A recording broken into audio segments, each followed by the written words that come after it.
Yeah, I guess it was me. Gable's in first break. What? Gable's in first break. Screw you, Monday.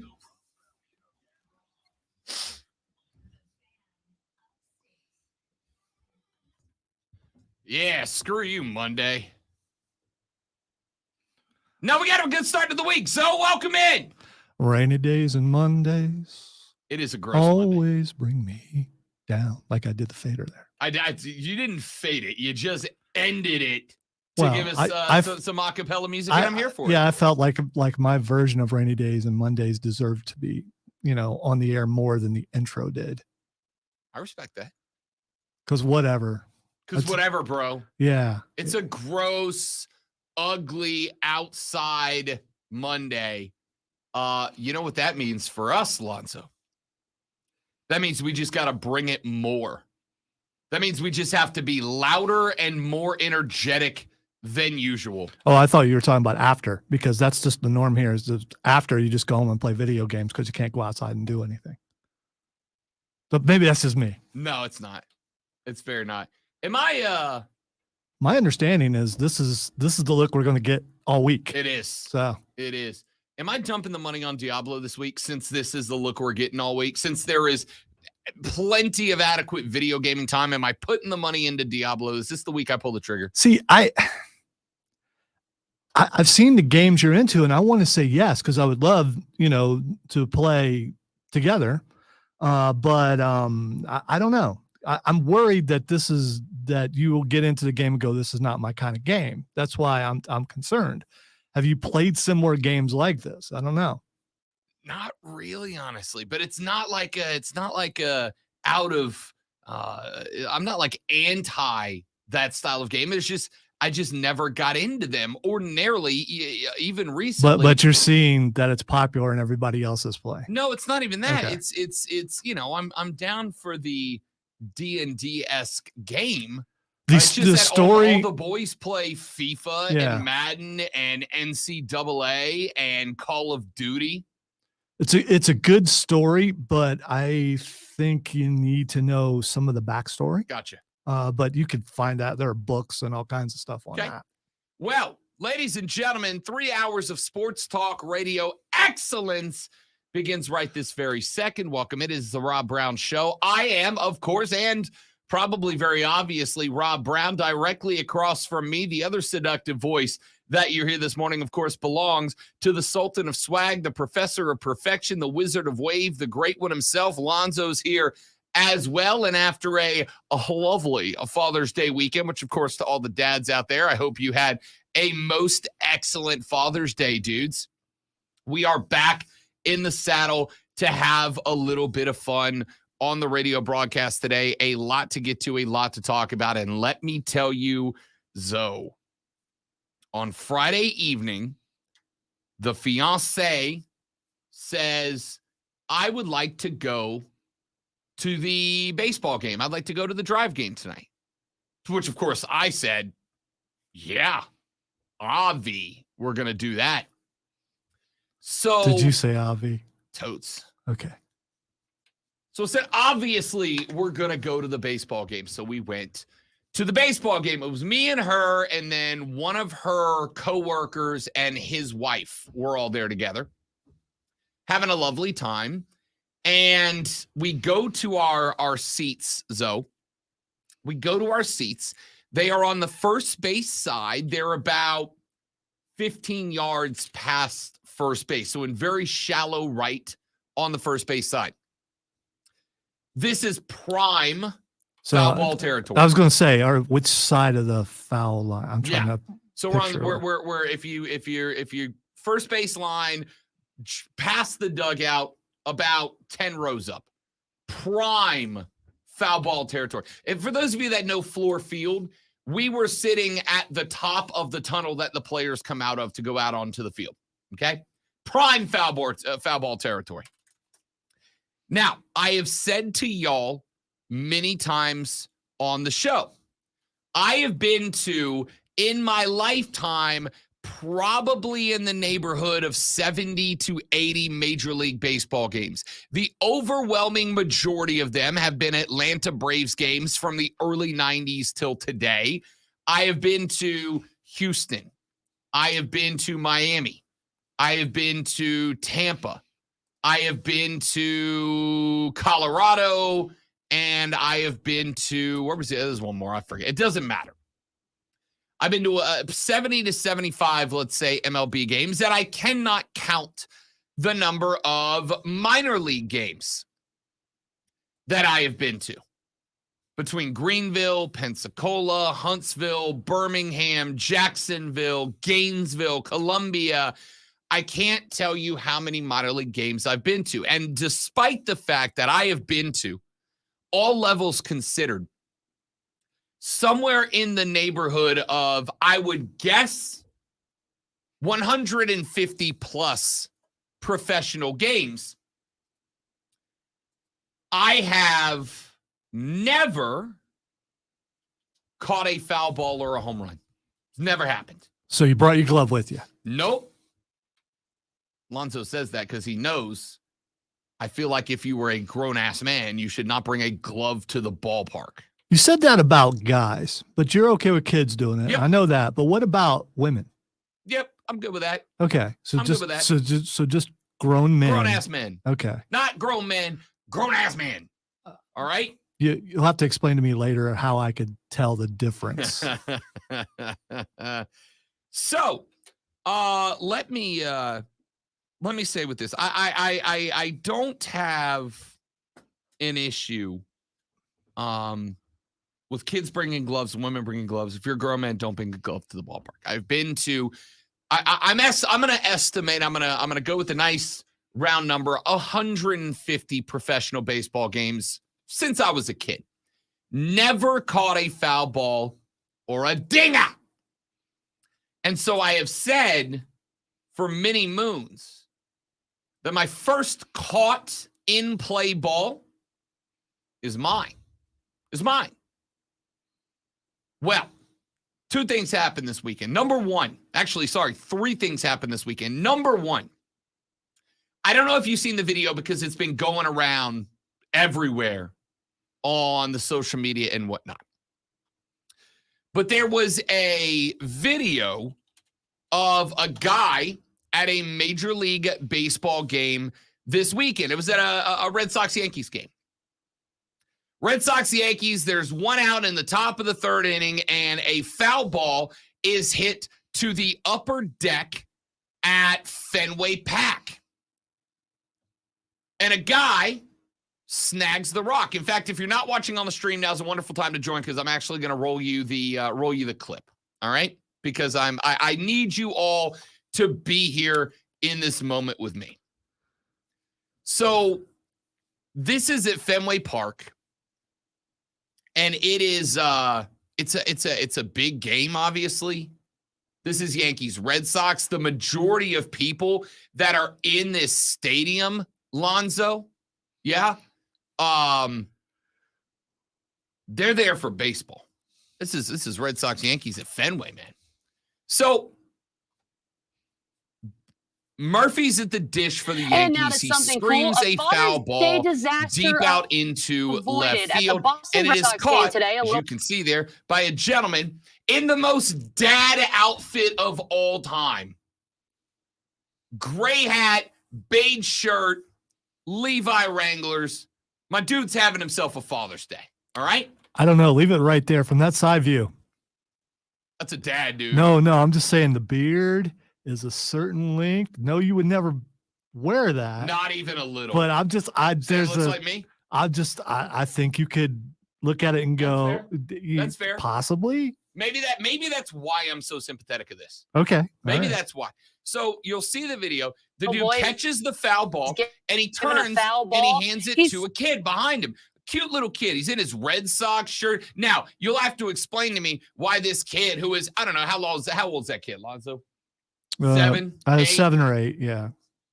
Kid's 7, 8 years old. You'll have to explain to me why at a baseball game at Fenway Park, he's got a damn cell phone in his hands. He's on the phone the whole time. In fact, that's part of the issue because the dude catches the foul ball, turns around, gives it to this kid who's on his cell phone, half paying attention. And what's the kid do? Excited that he throws it right back down. Sends the ball back onto the field. Now, this is my favorite part of the clip.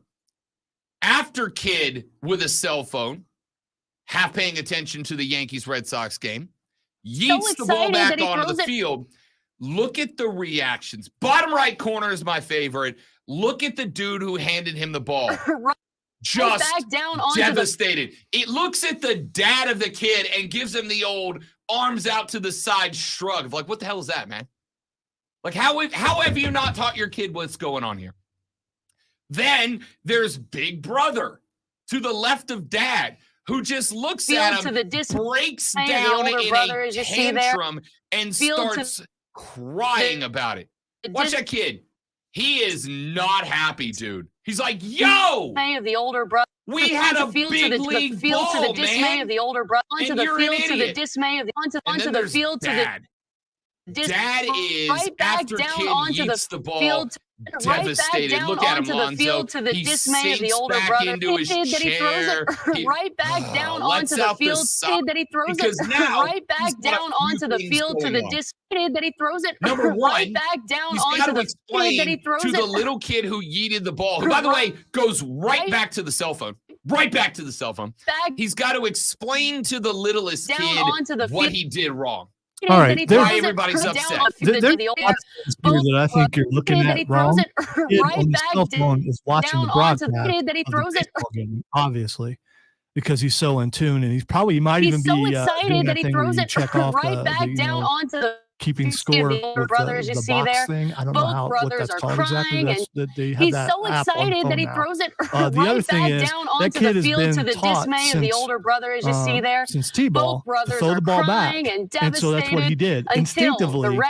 He's so it took over and he threw the ball throws back. it right back down onto the field He to just the did it because that's dismay of what the you older do brother, as you see there. when you learn how to play baseball. He's so excited that he throws it the right biggest back villain down onto here the field is to the the older dismay kid, of the older brother. because he's throwing a tantrum because he didn't get the ball, because he never would have thrown down it back. onto the field to The the dad- dismay of the the dad- older the dad brother. handles everything. He's so excited that he throws it I think the back small down kid is onto the field to the going to be dismay the of better the older baseball brother, player, as you see there. because he instinctively throws the ball back, because that's crying what you're and supposed to do. He's When the ball comes to you, you so throw it back. excited that You he just don't throws it understand right back down how onto that the works field to the with dismay kids. of the older that's brother, what you as you teach them see when there. they're younger. It's instinct. Throw the ball back. Throw the ball back. Throw the ball back. He throws the ball back, and now you're being critical of him. Yep. Right back down onto the field to the dismay of the older brother. He's so excited that he right back down onto the field to the dismay of the older brother. The dad as you tries see. to stop him. He's He's so like, no. excited that he throws. The dad sits back in the chair, and then he has an existential crisis because he realizes a lot of things all at the same time. Number one, he knows now everybody's like, oh man, like everybody in the and in fact, the clip we're playing has the news cry on at the bottom. But if you look, there's like three really pretty young blonde girls in the seats ahead of them. Look at even they know, they're like, no, what are you doing? All of them in sync. Look at the three heads turn in sync. Oh no, all of them. That's incredible. So then dad realizes, I got a few things going on. All right, I got to ask one more thing really quick. So who are they fans of? The Red Sox. And who hit the ball? Doesn't matter. It's a big league No. ball. Who hit the ball? The Yankees did. Right. You throw the ball back when the other team. Yeah, you absolutely do that. If it's you just want to be critical of this kid. He did everything right. No, everything. He's the only one who did everything right. The guy who caught the ball should have handed it to the girls next to him. No. Because you pointed out they're three pretty girls. Right. He should have pointed it. Right. He should have handed the ball to one of them. So here's the little kid did the right thing. No, you're wrong. You're right. That right there eliminates everything. Because if you want to have a conversation with those three pretty girls, the key is to give the ball to the kid. If I give it to one girl, I can now talk to one girl. If I give it to the kid, all three girls are like, oh, okay. He's a kid guy. All right. Dad has got to console the little kid because now the entire section just went, oh! So he's got to explain what went wrong. He's got to console Big Brother, who is just having an absolute tantrum after little brother throws the ball. And on top of that, we learned this later. I didn't know it at the time.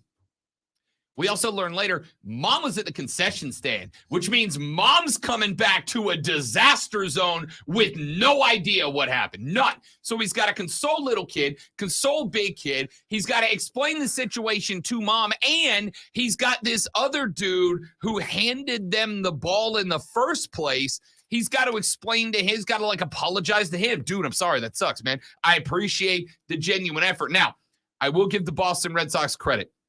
Here is the good news. After this scene played out on national television, the Red Sox went. They got a couple of balls. They had the team autograph. They got the jersey autograph. And they brought it up and gave a ball to little brother and a team-signed jersey to big brother. They also hooked the dude that gave them the ball. They hooked him up with a jersey and a baseball as well. All this to say, when I was at the Drive game on Friday night, there were 3 kids sitting in front of me, 1 kid to my right, and 2 kids behind me. I was surrounded by kids. No problem. It's a baseball game. In fact, I even quieted my tone of volume so that all the kids could enjoy the game. But I looked at about the first inning when a foul ball went rocketing over our noggins. I looked at the lady friend and I said, I need you to know, I have a rule.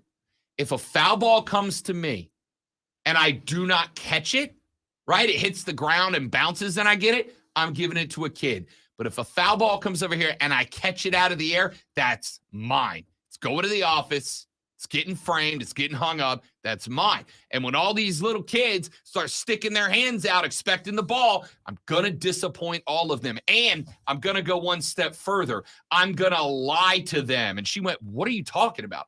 And I said, once their little grubby hands start coming out going, ball, ball, ball, ball, ball, ball, ball, ball, like they are an outfielder chasing down a deep fly, I'm going to go, this is for my kids. Sorry, I don't have a kid. I'm going to lie to them to get them away from me. And she's like, you can't do that. Yeah, I can. Watch. I'm absolutely going to. Happy Father's Day to me. That's my ball. If I catch it, if it hits the ground and bounces, I'll give it to a kid. But if I snag it out of the air, barehanded, like an action hero, that's my ball. And it's staying with me. So what you're saying is that did not happen. It did not happen. So you were not in Dude, that. It was all hypothetical. Listen. The fiance, her coworker, his wife, they were all chatting, they were all talking. Every time they were off to my right, I was talking to them, and every time the pitch clock would hit 8 seconds, I just turned and I kept waiting because I knew that was going to be the day. Why would that be the day? Because that was going to be the most embarrassing way for it to possibly happen. This would be the game with the fiance, with her coworkers. This would be the game. One came at me. I barehanded it. I had a bunch of kids reaching out, and I pocketed that rock. This would have been the time, and it didn't happen. Oh, I was so prepared. I was prepared to break hearts. You know, you could do the old sleight of hand, just bring an old baseball with you, catch that baseball, and hand the old one to them. They're not going to know. How about this? How about all of you teach your kids that running up to a stranger with their hands out going, blah, blah, blah, blah, blah, is not okay. Unless it's Halloween. It's perfectly acceptable on and Halloween. By the way, for those of you that are hitting me on the text line with Rob, I'm not surprised because we know you hate kids. For the record, Rob Brown's house is full-size candy bar on Halloween house. All right? You come to Rob's house on Halloween, you're getting the full-size Snickers, son. Not this mini fun-size crap. You're getting the full-size Three Musketeers, baby. Full-size Snickers. I got you, dog. Just so he can sugar up the kids and those parents have to deal with it, and he does not. Not my circus, not my clown. There are ulterior motives behind everything. I watched the video, and the first thing I think of is Tony Schiavone's words. That the crowd knows the camera's on them and they want to be into it. Cool. So maybe these are theater kids, cool. and they were schooled to handle it a certain way just so you get free stuff. If you catch the ball, keep the ball. Don't give it to anybody. And whether it seems insensitive or not, that kid didn't catch the ball. That's on him. He needs to be better. If he's better, like say taller, then maybe he catches the ball. But he did not. So he goes home with nothing. That's a lesson that needs to be learned. As Bob Brown Jr. once told me, hey kid, sometimes life's not fair. There was another video from a Phillies game like last year that made its way. I'll do this, and then I promise we'll get to sports in the next segment. There was another All we're video. doing is talking about sports. This is the whole sports. Go ahead. There was a video at a Phillies game. I want to say it was from last year. Home run ball. I think it was Reese Hopkins that hit it. Home run ball. This guy snags the ball one-handed with a beer in his hand. Doesn't spill a drop of beer. Snags it, sits down. Him and his boys they're all like, oh my God, dude, what an incredible catch. And as he's sitting there with the ball, I'll see if I can find the video during the break. As he's sitting there with the ball, like 5 kids descend upon him. And here's the part. This is what sealed this for me. 2 little girls start from the row behind him, climbing over him, grabbing the ball he doesn't offer them the ball. He is holding on. He just caught a dinger from his favorite team. Little kids are climbing over him, grabbing the ball. One girl gets her hand and she starts trying to rip it out of his hands. And the whole section is like, oh, isn't this fun? No. Your kid sucks. Like Lonzo, when you were a father of little children, if you were sitting in your living room holding something and let's say your son walked over and just snatched it up out your hand, what you doing in that spot? Well, Rob, that would never happen. Right. You know why? Because of what you would have done if it did. But at a baseball game, it's all adorable that these little girls are climbing over this guy, getting the baseball, yanking it from his hand. And this is my nightmare. Because what do you do in that spot if you're the guy? What do you do? Do you yank the ball out of the hand of a small child when the whole section's going, ah? Because I would. And I'd look at all of them. I got a kid, dude. This is going to my kid. I don't care about yours. This is going to my kid. Your heel voice. Would lie. Your heel voice right there was so genuine. It's not a heel. That's not a gimmick. It was creepy. I just wanted to push my chair back a little. Not a gimmick. I would have pulled back. I'd have stood up and been like, I'm sorry. This is mine. Bye. I'll see if I can find that video. Would you have chastised the parents? Like, is this how you teach your kids to come up and try? They'd have caught a stank eye like you wouldn't believe. All right. They'd have caught a stank eye like they ripped one in church. Just, come on, man. All right, let me take a break. Texas said, Rob, remind us how many trick-or-treaters you had last year. Enough, Steven, that the fiance and I had full-size candy bars in our house for a friggin' month. I got 0 trick-or-treater. Yo, we bought that was a good memory, Steven. It really was. 3 industrial-sized boxes of food. We bought an industrial-sized box of full-size Snickers, 3 Musketeers, Twix bars, had 0 trick-or-treaters at the house. I wasn't furious. I had chocolate for a month and a half. All right, we got to take a break. When we come back, we got sports. Texture says, Rob, I'm not giving a ball to a kid either. I am not alone. We are back with some actual sports after this on the Rob Brown Show in the Fan Upstate. Gables. All right, guys, got a live read. We'll be right back. Don't go anywhere.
2 years in a row. We've got the Upstate's favorite athlete bracket and so much more. Number one for real afternoon sports talk. Offsides with Mark Ryan. Oh, man. Why did he just leave? Oh, he's back. Good. Because we're back. That was close.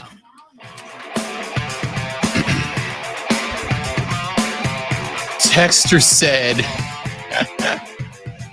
neither should a grown-ass man wear a team replica jersey with his own name on the back. Sure sign of insecurity and father issues. First off, my guy, Rob Brown doesn't wear replica jerseys, dog.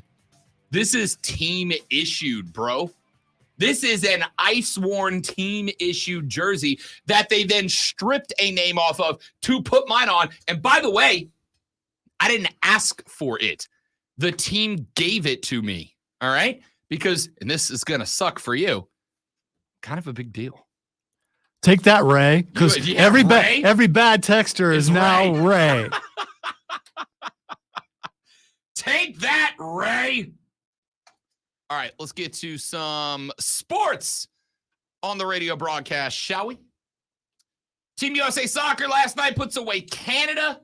They end up winning the CONCACAF Nations League Championship. That is back-to-back Nations League wins for the Americans. And less important, but still mucho importante, Valerian Balogun scored his first goal for the U.S. Chris Richards got a header from Gio Reyna that he guided expertly down and away from the keeper and in. Just a handful of minutes later in the first half, Balogun received a gorgeous through ball from Gio Reyna, who was a standout star in last night's championship competition en route to a 2-0 victory. And I'm going to say this. I am not quite prepared to say that the Americans have most certainly found their attacking formation. I'm not going to say that the Americans are ready to turn the corner, because between Pepe looking good in the semifinal and Balogun looking good and getting his first in the American uni last night, that we have stumbled onto something here. I am going to say this. On Friday, it was announced that officially that Greg Berhalter would be returning as the manager of the United States men's national team moving forward. Now, honestly, I can see and hear the arguments coming both ways, right? Greg Berhalter did win the last Nations League as a manager. Greg did win the last Gold Cup as a manager. Gold Cup, by the way, starting up next month. There'll be a couple of matches for the Americans up in Charlotte. Your boy will be in attendance, and I can't wait. He did win the last Gold Cup. We've got a chance to go back-to-back in the Nations League and in the CONCACAF Gold Cup. This is good. He also, like it or not, give him credit or not, was at the helm when the influx of young talent began, when Christian Pulisic showed up, when Pepe showed up, when all these guys, these young guys, Gio Reyna, showed up under the watch of Greg Gaga. So I don't have an issue with I don't agree with, but I don't have an issue with the people who wanted Greg Berhalter or are accepting of Greg Gaga making his return to the managerial role for the men's national football team. No problem with that at all. But I don't agree with it, and here's why.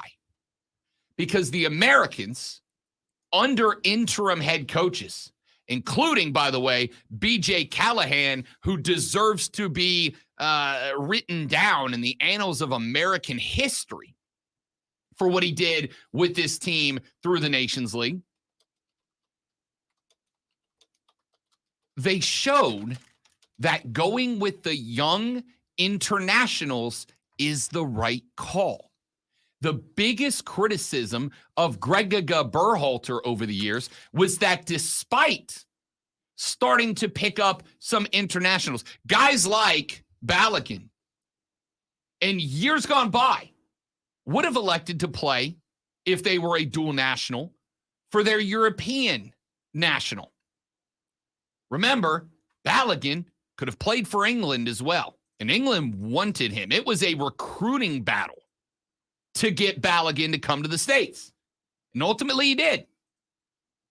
So, we got shown last night that going young, Gio Reyna is a kid. He's a kid. Gio Reyna can't legally drink in America yet. But Gio Reyna was that dude last night. As Marcus said in the stream chat, he was making it rain assist last night. Probably could have had 2 more had things gone his way. So we have now seen that going young is the right way, and going with the international players, those that are playing their ball in Europe, is the right way to handle it. The biggest criticism of Greg Giga has been that over the years, Greg has constantly wanted to lean on older MLS players. He would spot play some of the younger international players, but he wanted to lean on those that were playing stateside. And for the record, Greg is not alone in receiving that criticism. There are many of us, and I say us because I'm absolutely included in this number.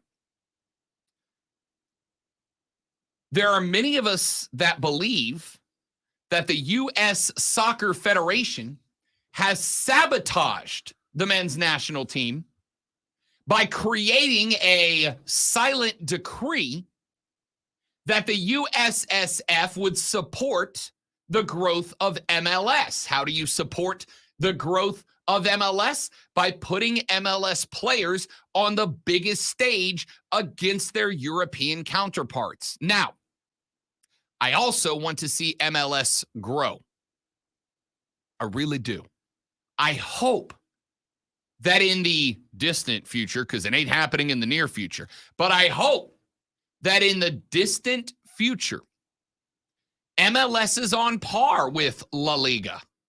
It is on par with Bundesliga. I don't know that it will ever catch the Premier League, but I hope one day that we are on par with Serie A. I hope that we are on par with every other professional soccer league that is not the Premier League. But at the same time, I am not willing to sacrifice the integrity of the U.S. international team for the benefit of MLS. How do you grow MLS? You keep getting guys like Zlatan Ibrahimovic to come play. You get Leo Messi to come play. You bring those guys in, even if they're not in their prime. Although, again, Leo Messi was hoisting a World Cup trophy 6 months ago, right? You get those guys to come play. You get them to lend their credibility to the league, which brings more credibility to the league. To the league. If Greg Giga, and by the way, Keegan said you may want to explain why you're saying Greg so people think you don't think you're having an issue. Greg Giga has 2 G's on the end of his name. And when I think you're making mistakes, I just find ways to hammer down. That's it. Because I'm a jerk. That's the reason. See, and when you do that, I think of, I believe it was a John Cusack movie where some guy was named Lloyd or something, and they called him Lloyd. Lloyd. Maybe it was not Cusack, but I'm gonna give him that credit. So every time you say that, that's what I think of. I think you should give the audience more credit. Greg Giga. So if Rob were having a stroke, he'd just be quiet, and people would go, "Oh my gosh, there's something wrong with him." Is he broken? Yes.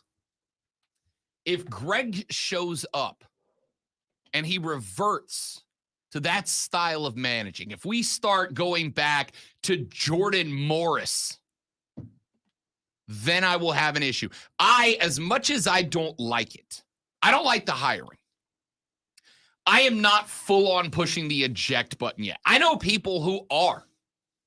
And I'm not judging that. I'm not banging the hammer on them. who are pushing the button because they're going, wait a minute, why would we expect anything different from Berhalter Volume 2 than we got out of Berhalter Volume 1? And the only answer I have is, well, while Greg was away, the Americans went and won the and didn't just win the CONCACAF Nations League. They dominated the CONCACAF Nations League. They proved that the gulf of separation in talent between Mexico, the former dominators of CONCACAF, and where Team USA is today has widened, not narrowed. I tuned in yesterday. I was watching some pregame stuff for Canada v. the US. And I was listening to, I don't know what the name of the network is, but like the Sky Sports of Canada, and they had a soccer bro on. They had who I can only assume is Canadian Alexi on there. And Canadian Alexi was like, it's going to be a good game.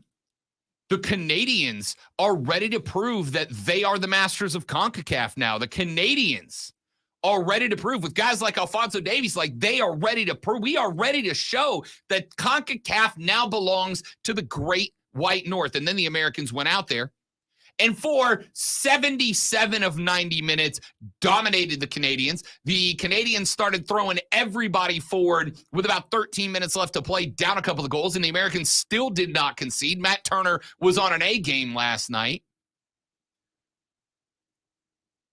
With the young talent, playing the best talent, letting Gio and Weah and Pulisic and Pepe and these young cats build their chemistry through competition, the Americans dominated the Nations League. So I am going to say, Joey B just checked and he said, more young dual nationals could be on the way if this team keeps playing like this and recruiting. Success has a gravity all its own. Yes. Yes, that is correct. Ask Clemson fans. Clemson hits on a QB, they win a natty, and recruiting has never been the same at Clemson, has it? Hell, in the last week, Clemson's jumping up towards the top of the 2025 recruiting class because kids that are sophomores and juniors want to be there. It's the same with the U.S. men's national team. You go win the CONCACAF Nations League, you go win the Gold Cup, and you're going to end up getting more of these guys, more of these Balligans who have the opportunity to play in Italy or America. Who was the kid? Joey B, you'll remember. Who was the kid a couple of years back? There was a kid who was expected to be a Wunderkind who had an opportunity to play for either Italy or the Americans. I can't remember the guy's name. You might remember, Joey B. I don't. Not off the top of my head. But there was a kid who was a dual national between the U.S. and Italy. And they had a chance to play for the Americans or the Italians. And he worked out with the Americans, and then he picked the Italians. Now, he went there, and this was at a time when Italy was playing great football. But he went to Italy, and he ended up being yes, Giuseppe Rossi. Good call, Joey B. Thank you. Giuseppe Rossi had an opportunity to play for the Americans and the Italians. He decided to play for the Italians, in part, I think, because at the time, the Americans were a mess at the highest level of international football. We were a mess. And because we were a mess, he went to Italia. Decided he would rather ride pine for Italy than play for the Americans. So that's what he ended up doing. Now you got a guy like Balakin who could have played for the English, who decided to turn and play for the Americans. And then he netted one last night en route to a CONCACAF Nations League title. If Greg shows up and starts leaning back on older MLS players, if I see Jordan freaking Morris out there again, then I will begin openly speaking out against Greg Berhalter. I don't love the hiring, but I've kept my mouth shut because what I hope is he has a Nick Saban moment. He has a Dabo Swinney moment. What do I mean by that? About 6-7 years ago, Nick Saban was going off against the growth of the spread offense in college football. Remember that? Nick was just throwing bombs at teams that were starting to go spread offense and pro style. He dropped the most boomer phrase of all time. Is that what we want this to be? Right? Don't change my game. Don't change my stuff. Leave it the way I like it. And then everybody said we don't really care. And Alabama dropped back a step. And then what did we start seeing out of Alabama? Uh-oh, Bama runs the spread now. They've been good since then. Dabo has been the loudest in the voice of criticisms against the transfer portal and NIL.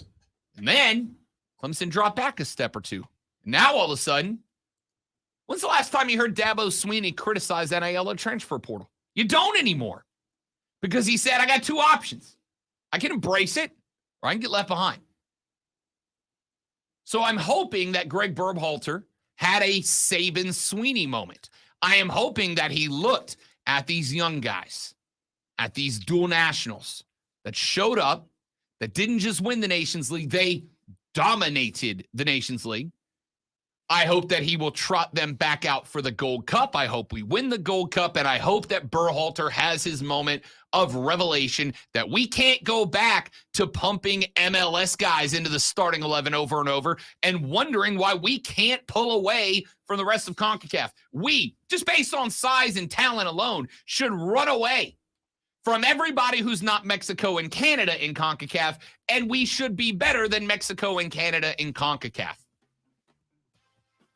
Now that we are, at least according to the Nations League results, now that we are, I'm going to hope that Greg has his Swinney moment, his Saban moment, that he looks and goes, yeah, this is what we got to do now. We don't have a choice anymore.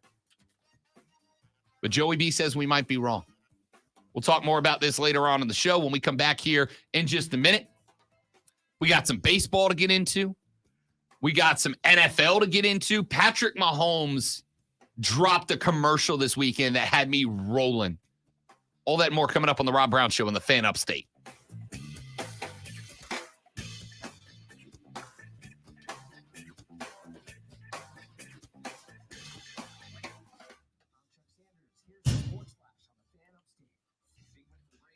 There's a big black metal thing under here. I hear it. Yeah, and I'm trying not to hit it on the air.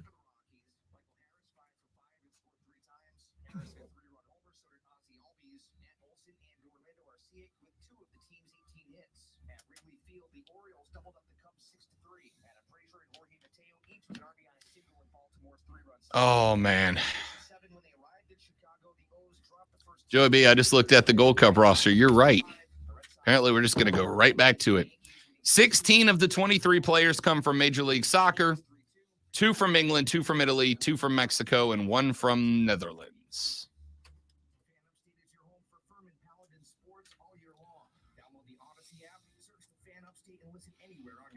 The only members of the Gold Cup squad that was in the Nations League squad are Sean Johnson and Matt Turner, Jedi Robinson, Alan Senora, and Alex Zendejas. Cool. Bring in the B squad. Love it. Why would we build momentum when we could bring the B squad?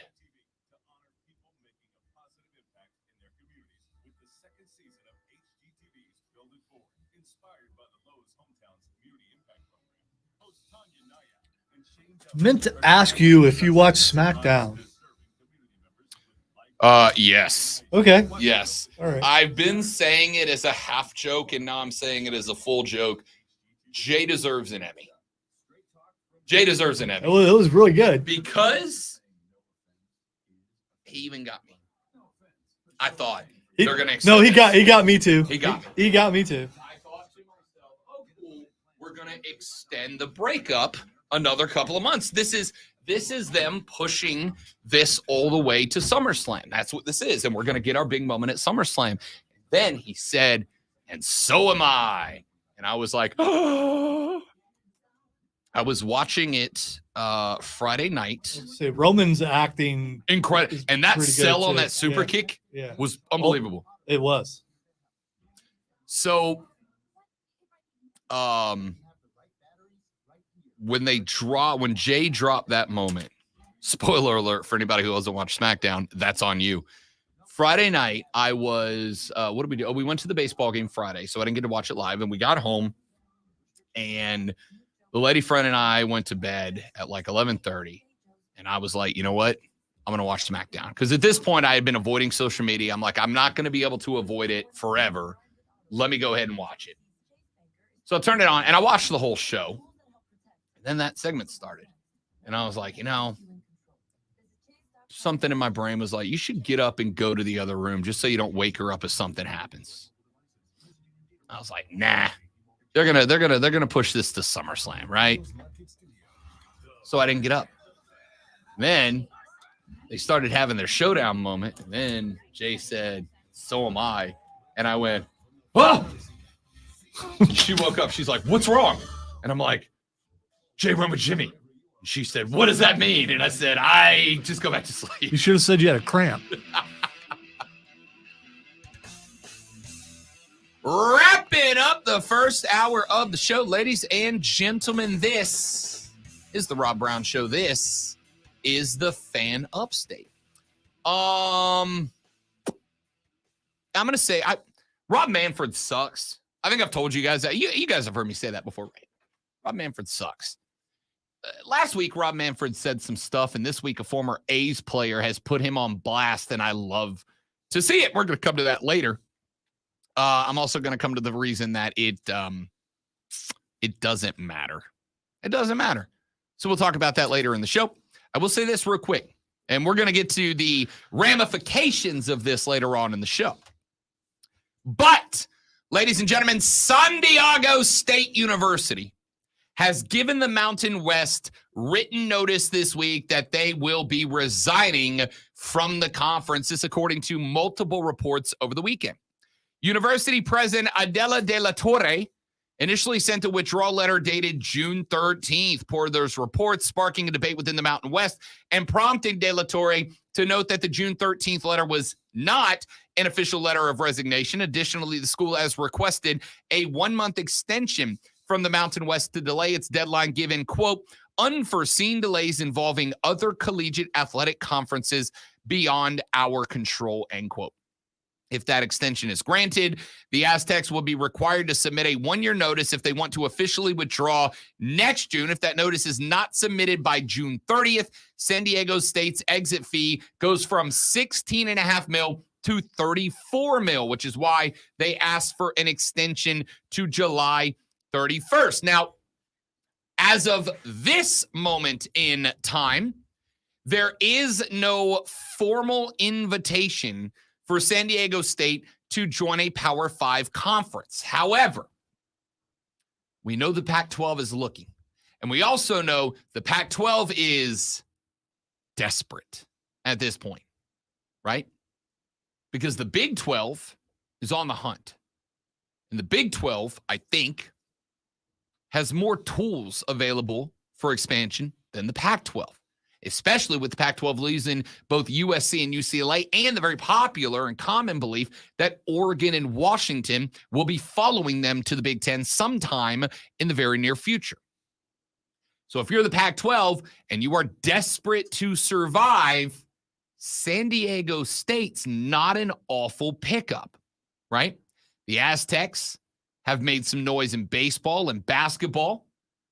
They've been an okay football program for a few years, and the belief here would be that if they had Power 5 resources, that they could make a push, that they could jump up. So there is no formal invitation on the table for the Pac-12, but that's also not really surprising. Why? Because the Pac-12 is currently involved in a big-time media rights negotiation. The league is currently locked in a deal with ESPN and Fox, but that expires on July 1st. Any sort of expansion is off the table until the Pac-12 can solidify a revenue-sharing deal. That's the take of Dennis Dodd. We know the Big 12 has added UCF, Cincinnati, BYU, and Houston for this season. They are also seeking more expansion. We know that Colorado is likely a big-time target. So the Pac-12 is not only losing their big two, they're probably in the next couple of years going to lose their next two, and Colorado is looking to jump as well. They've got to do something if they want to, exist anymore. Does San Diego State replace USC or UCLA? Obviously not. Could they replace a Colorado? Close. Of course, it's going to depend a lot on what Deion Sanders does. As we pointed out, about 50% of the bets on the future Pac-12 champion for this year are going to Colorado right now. I don't believe it for a second, but some folks do. But this to me is a domino falling. It's not the biggest one in the world, but it tells me that San Diego State believes the Pac-12 is ready to move, right? Why else would they not just submit their initial notice, but then ask for a 1-month extension? It's not because they don't have a letter ready to be signed, sealed, and delivered. It is because they have got to let the Pac-12 finish their negotiations on a revenue sharing deal, which is July 1, and then they can get the formal invitation. Because what they don't want to do is be left flapping in the wind. This is a domino falling, and it shows you the Pac-12's on the hunt. Doesn't mean they're going to get who they want. Ladies and gentlemen, that's hour 1 of the books. Hour number 2 is around the corner. I'm Rob. He's Lonzo, and this is the Rob Brown Show. This is the Fan Upstate.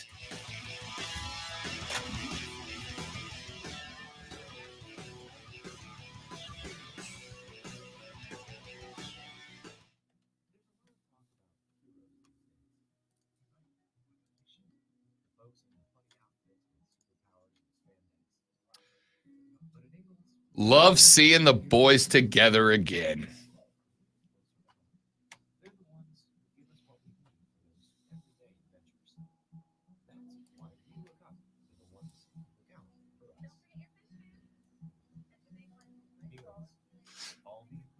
Love seeing the boys together again.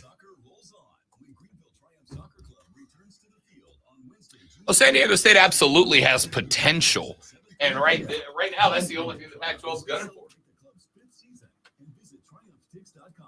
That's TriumphTix.com for tickets, special discount packages, group outings, and more.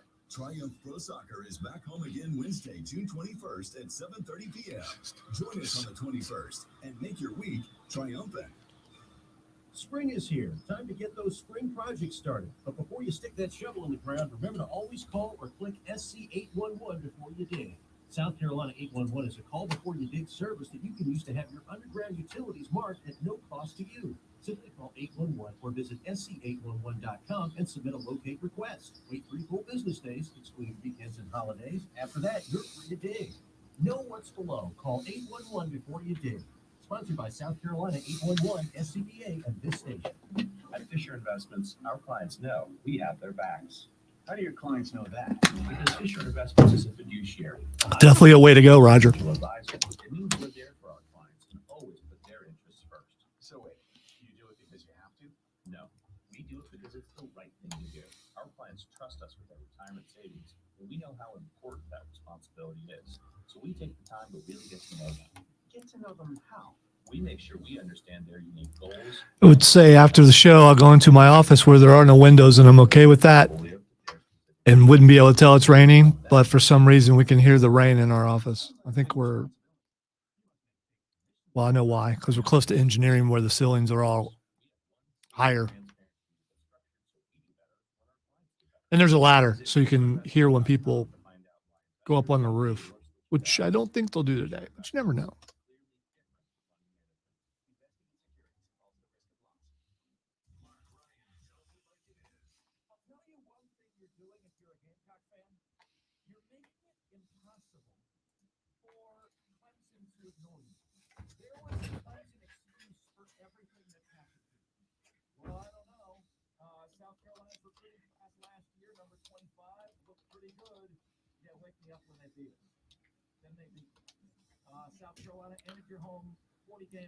The Usos tweeted trying to remember exactly what they said. It's not disrespectful if you deserve it, or it's not betrayal if you deserve it, or something like that. Love it.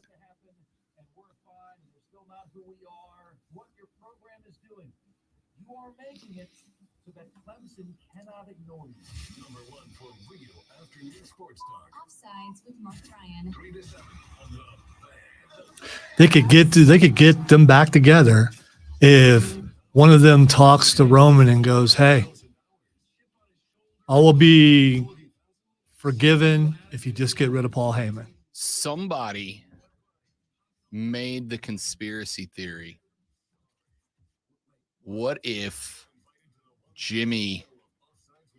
it's true what Paul's saying about Jimmy, and he was doing this to push Jay to a point where he turned on Roman just to prove that he would, and now Jimmy goes back to Roman. I was like, all I know is I'm just really happy to see long-term booking pay off. Who knows how long a storyline is supposed to last, but this is definitely one of the longest ones in recent memory. With the exception of people who are mad that Cody lost at Mania. Who I got into a fight with somebody because they said both things can be true. You can both be exasperated by the length of the reign of Roman Reigns and also, or you can believe Cody should have won because Roman's reign's gone too long, but also love the bloodline story. And I'm like, you really can't. It's not the same story if Roman drops the belts, right? It's just not the same. This story only works if Roman is the face of everything with all the belts. Sorry, the belt, but then also the other ones that he just kept. Yeah, because it makes him look, Oh, it looks awesome. Yeah. And Paul Heyman had to have something to carry. Correct. So. I'm guessing Heyman suggested, no, we need to keep the belts just so he can walk out. Yeah, because like every other champ turned their belt in when they got the new one. But that's, to me, like you can play that, right? Like Roman keeps the belts because that's what he wants, and who's going to tell him no? And that's part of the story. I love it. It's great. QC in the first break.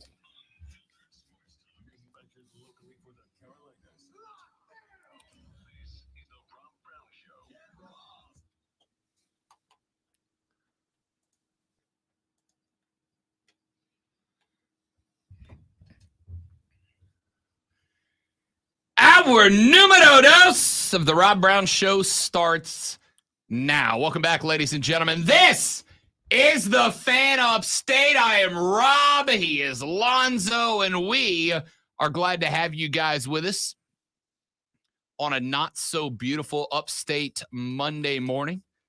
Weather is, as far as I understand, pretty much going to be this through the week, which is... I mean, Lonzo, I'm turning into an old guy day by day. Yesterday, the lady friend and I had a Sunday off. We had nothing to do. And I got very excited by that. And then she said, what do you say we spend Sunday morning and early afternoon doing yard work? And I went, that actually sounds real nice. What? No. So we did. Yeah. See, I wish that I could have done that. I would love to have done that. I hate yard work, except for yesterday when she said, can you go weed whack the garden beds that border the house? And I was like, yeah, I can. Then this morning, I get up. I'm getting ready for work. I go out into the kitchen to take my fiber supplement and my vitamins because, again, I'm aging like that last scene of Saving Private Ryan when what's-his-face is looking at Tom Cruise's or Tom... What's-his-face? Yeah.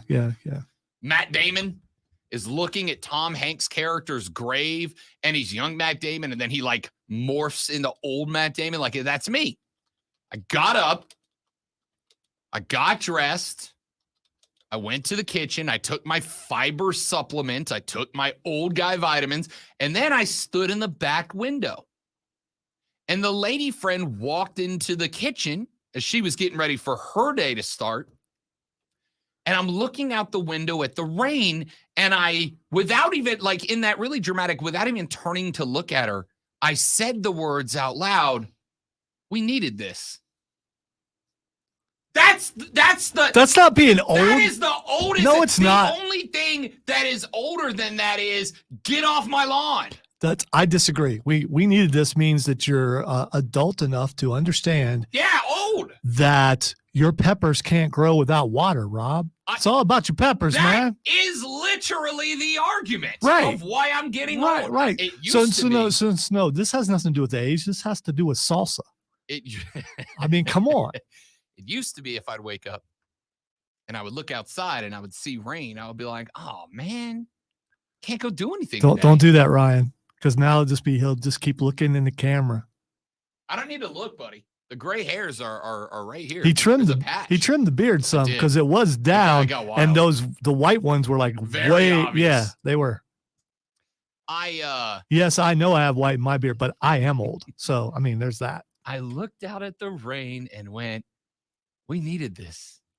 And then I just stood there with my. What was her response though? Nothing. She just left the room because I think when we started dating multiple years ago, Rob Brown was still like spontaneous, right? She'd come home from work and I would go, get in the car. And she'd go, why? And I'd say, because I found this cool thing in Hendersonville, North Carolina, we're going to go do. And we would just go. And now I'm the dude who stares out the window after a day of weed whacking, because that's what we decided to do on a full Sunday fun day. We didn't get up and go get bottomless mimosas like we used to. We didn't get up and go out and watch baseball at the bar like we used to. No.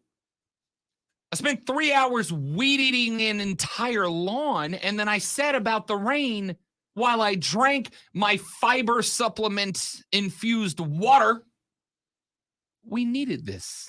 3 hours. Were you being really meticulous? Did you turn the thing down to get the edging and all that? Listen, not only did I, but I perfected it. And then, right? We get done. I finish using the weed eater to wedge the walkway that takes you from the driveway, the sidewalk that goes from the driveway to the front door. I looked down at it and I went, that looks good. And she walked over. And do you know what I said next? Again, younger Rob would have said, you know what you can do for me? No. Do you know what Rob said? I said, you know what you can do for me, babe? And she gave me that look like, oh, God, please don't make this weird. And I said, you can get me an edger. And she just stared at me. And she said, that's hot. And I was like, no, that is not the right response. She said, why? And I said, look, I edged the whole driveway. I edged the sidewalk. I edged the back patio. We got a big back patio driving area or parking lot area. So I edged all that. I said, and I did it with a weed whacker, which means I had to turn the weed whacker upside down, which means you have to hold it like this. See, that's why I was asking. A lot of weed eaters, you can turn the head. No, we don't have that. To make the edger. Nope, we don't have that yet. But I said, you know what you can get me for Father's Day? An edger. And she said, if I get you an edger, attaboy, Joe. She said, if I get you an edger, are you going to, will you do this? I don't get that. I'll explain it to you later, Lonzo. Will you? Yeah. Okay. Yeah, you won't like it. It'll be uncomfortable, but I'll explain it to you later. She said, will you edge the driveway once a month? And I was like, dude, I might do it once a week. This is great. And then I was so disappointed in myself. I used to be fun. So a well-manicured lawn is automatically you're old and no fun. Yes. My Sunday fun day, which used when we started dating. Dude, you do stuff like every night. You're at Sunday, games and all that. There's nothing wrong with spending the day at home. But that's not new. It used to be Sunday. We'd get out of bed at like 10:30. We'd brush the teeth, get dressed, and then we just have the discussion of which bottomless mimosa joint do we want to hit today. And now it was, hey, baby, What do you say we go weed whack the garden? And it's not a euphemism. That's actually what we did. I drank my fiber supplement. But you and are said about the also, rain. you're marrying someone who takes pride in her yard. When she first got that house, she posted a bunch of pictures about all the different things she was doing. So this is not on you. You're helping her. Right. I'm saying we both used to be bottomless. You're mimosa taking people. something that she loves and making it even better. You're helping your relationship by doing this. But we used to make our relationship better. I would say by you're growing as a person. Yeah, aging. Aging is the word you mean. We used to hop in an Uber, go to the restaurant, get brunch, knock back a few mimosas, get in an Uber back to the house, and then nap from like 2 to 5 in the afternoon, and then get up and just drunk watch TV. I don't know if it's a matter of age or a matter of changing perspectives.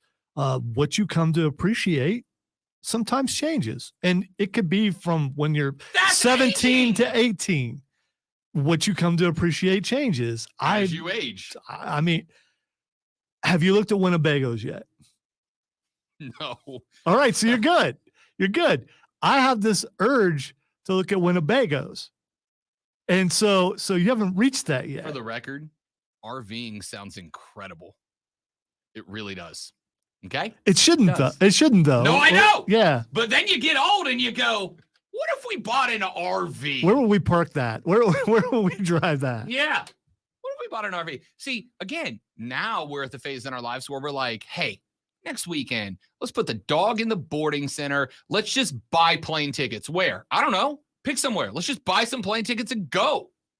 And now we're like, what if we didn't do that? What if we stayed home and did yard work instead? Oh. Well, you will be going somewhere in a couple weeks. See how weeks. I'm gone Thursday. Oh, is it this week? Yeah. I thought it was next week. Yeah. Oh, but this week. Okay. But this is for a wedding. Yeah, but I get it. I'm not going on vacation. But you're flying there, right? Yes. So for a wedding. So I don't get to go. No. What I'm saying is, you talked about just flying somewhere. You're going to fly somewhere. See how you feel when you're there. If you wish you were home. It's no. Yeah. Okay. Now, yeah, in fairness, and don't tell. Don't. No. You don't need to do that. If you're anywhere and you wish you were home, then you're truly old. That's the thing, because we're going to a wedding that it's the fiance's best friend, and I want you to understand that I am trying to stop you. I know you are. I don't care. I will. I constantly get myself in trouble for you people's entertainment. Okay, this is what's going to happen. We're going to fly there. It's the fiance's best friend, Cindy. She's a doll. I love her. She's one of the sweetest people we ever met. She went above and beyond in helping me with the engagement up in New York City. Like, she helped me pull the whole thing together, because that's where she is, in Connecticut. So we're going up there, and the lady friend is like diving in to help. It's, of course, she's helping with the wedding. It's her best friend. She wants it to go off with a hitch, and I get that, which also means that I am basically free labor, right? And I'm 100% fine with it. Whatever I can do to make her happy, I'm going to do it. I'm all in. But this is not a vacation where I'm going to be like, let's go find some Connecticut breweries. Let's go try Connecticut pizza. Let's go see what I don't know what Connecticut's #1 tourist attraction is, but let's go see that. WWE headquarters. Can't go in anymore. Titan Towers is locked down. Can't even do that. Oh, we needed this. Shut up, old man. Texter said it's called adulting in priorities. Dude, I have adulted and done priorities my whole life. It hasn't stopped. See, this is the thing about my life. Adulting and priorities doesn't stop me from having bottomless mimosa Sunday. Turns out you can do both. But now I'm not. Here's how I know I'm old. Texter said, Rob, I'll sell you a whole electric Ryobi set, mower, edger, weed whacker, and blower for $150. And my first reaction was, I need to check the Google reviews on that. Maybe that sounds like a good investment. See, my first reaction was, why are you getting rid of it? Were you unhappy with it? Or what's the battery life on that? And does the battery switch from one thing to the next? Because is there a backup battery? And my immediate reaction, and I don't think that has to do with being old. I think that has to do with preparation and all that kind of stuff. Not talking about age. I just had the thought of, sounds like a good investment, right? Why spend $150 on just an edger when I could get the whole, and my equipment would all be matching. Not only do I have all the equipment, it all matches each other. Yes, boy. Do you already have a spot picked out in the garage or whatever where you would actually hang and place all those? I installed that spot. Okay. All right. I built that spot to hold the equipment I wanted it to hold in the shed. Because I'm 100. Patrick Mahomes is my guy. All right. I'm not disrespecting him. Because no, you go ahead and do that, Rob. You go ahead and do that, and I'll be buying me another hat next year. Actually, it'll be this year. Why not? The National Football League does not allow players to endorse beer. They're not allowed. They can endorse pretty much anything else. Cars, mattresses, jewelry, but they can't endorse brewskis. Yeah, alcohol, probably not something he should be endorsing right now after, trying to hand a trophy away to some random. I found out, turns out that was a replica. It was a replica, yeah. but still. Question was, did he know that? Yes. Look, these people are adults. If my homies can make a few extra bucks selling some Coors Light beer, go for it. It's not Mahomes' job to do anything other than make that cheddar, son. But he's not allowed to per the NFL rules. Well, tell me he didn't let his brother do it. No. Because that really would be a mistake. God, no. Instead, a commercial came out starring Patrick Mahomes that opened with a voiceover guy saying, recently, we tapped Patrick Mahomes to be in a promo for Coors Light beer. Turns out we overlooked the fact that he can't actually promote Coors Light beer. So instead, he spent the whole commercial with a guy in a fursuit promoting Coors Light Bear, the most refreshing beer on earth. Coors Light Bear is perfect for golfing.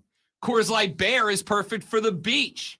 Just remember, not everybody likes Coors Light Bear, so be careful of the time you spend with Coors Light Bear. And it was just Mahomes grilling and playing golf and sitting on a beach and hanging at the bar with a bear, promoting Coors Light Bear.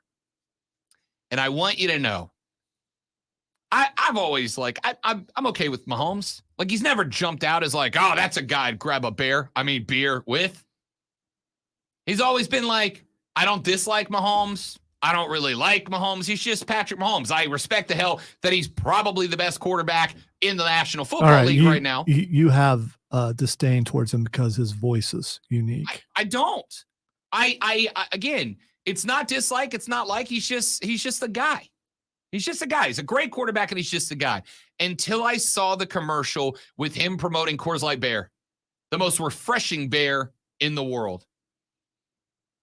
Grilling with Coors Light Bear, golfing with Coors Light Bear, sitting on the beach with Coors Light Bear, and leaning into this, and immediately, oh, and by the way, you can go to their website and you can buy a plushie Coors Light Bear, and instead of pocketing that, all proceeds from the Coors Light Bear go to the 15 and Mahomes Foundation. So he's not even profiting. Well, I mean, I'm sure he's getting paid by Coors Light to promote the bear, but he's using his website to sell the Coors Light Bear and then giving the money to underprivileged kids.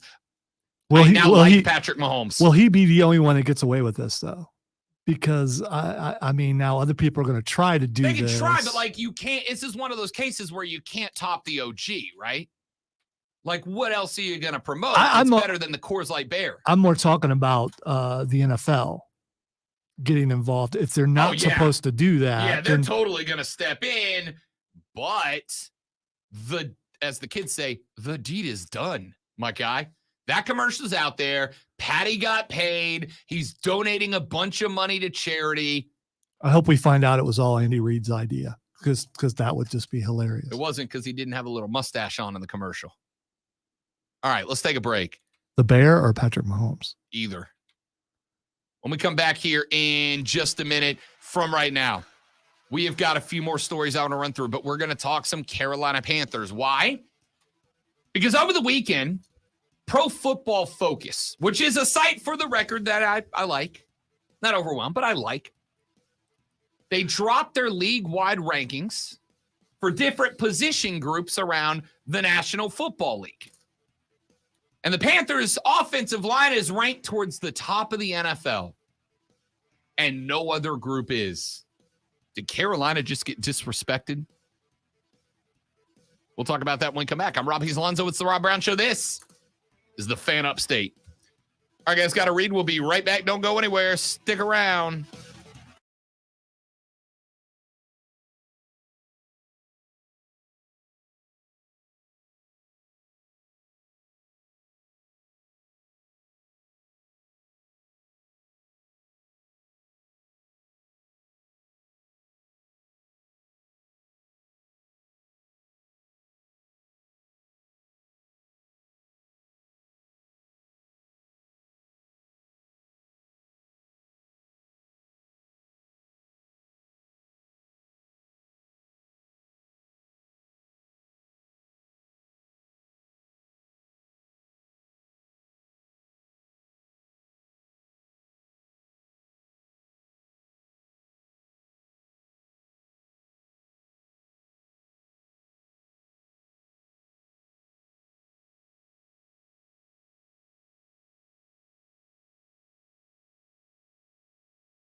Brown Show rolls on. It is the Fan of State, ladies and gentlemen. Pro Football Focus has put out their unit rankings for the NFL. Now, obviously, there's a long way between here and week 1 of the National Football League season. There are still trade opportunities. There are still free agents yet to be signed. There are still a lot of things that need to get done before toe meets leather. But it's fun to talk about anyway, isn't it? Lonzo and I have for a while told you that we believe that the heart of the Carolina offense this year will be the offensive line. That is where success or failure for the offense starts. And we have also both said repeatedly that we think Carolina's done a great job putting an offensive line together, maybe a better job putting the OL together than any other unit on the field. And the Pro Football Focus rankings seem to agree with us. Why? Last year, Carolina opened the season with an offensive line ranked 31st in the league by PFF. PFF takes a lot of analytics into play. CFF puts a lot of numbers, stats, and, of course, eyeball test into play when they put these rankings together. They were 31st in the league last year at the beginning of the year. By the end of the year, they had jumped all the way up to around number 10. They hovered around there. Well, this year, they have checked in not just in the top 10. According to PFF, they have checked in at number 10. Now, I honestly think that the Carolina Panthers are going to end this season with another year of Ike Ekwonu getting better, with another year of Moton being able to be the anchor, with another year of this team growing with young players, even with a new quarterback behind them. I genuinely believe this is going to be an even better offensive line. They're getting the respect they deserve, both the line and the team, for putting this together.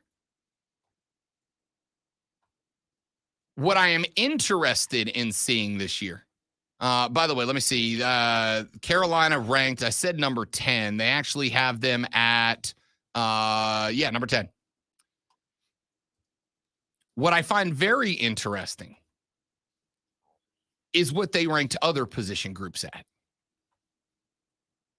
Specifically, the running back core. Pro Football Focus has the running back unit, which includes, by the way, Miles Sanders, ranked as the worst running back unit in the National Football League. It's kind of interesting.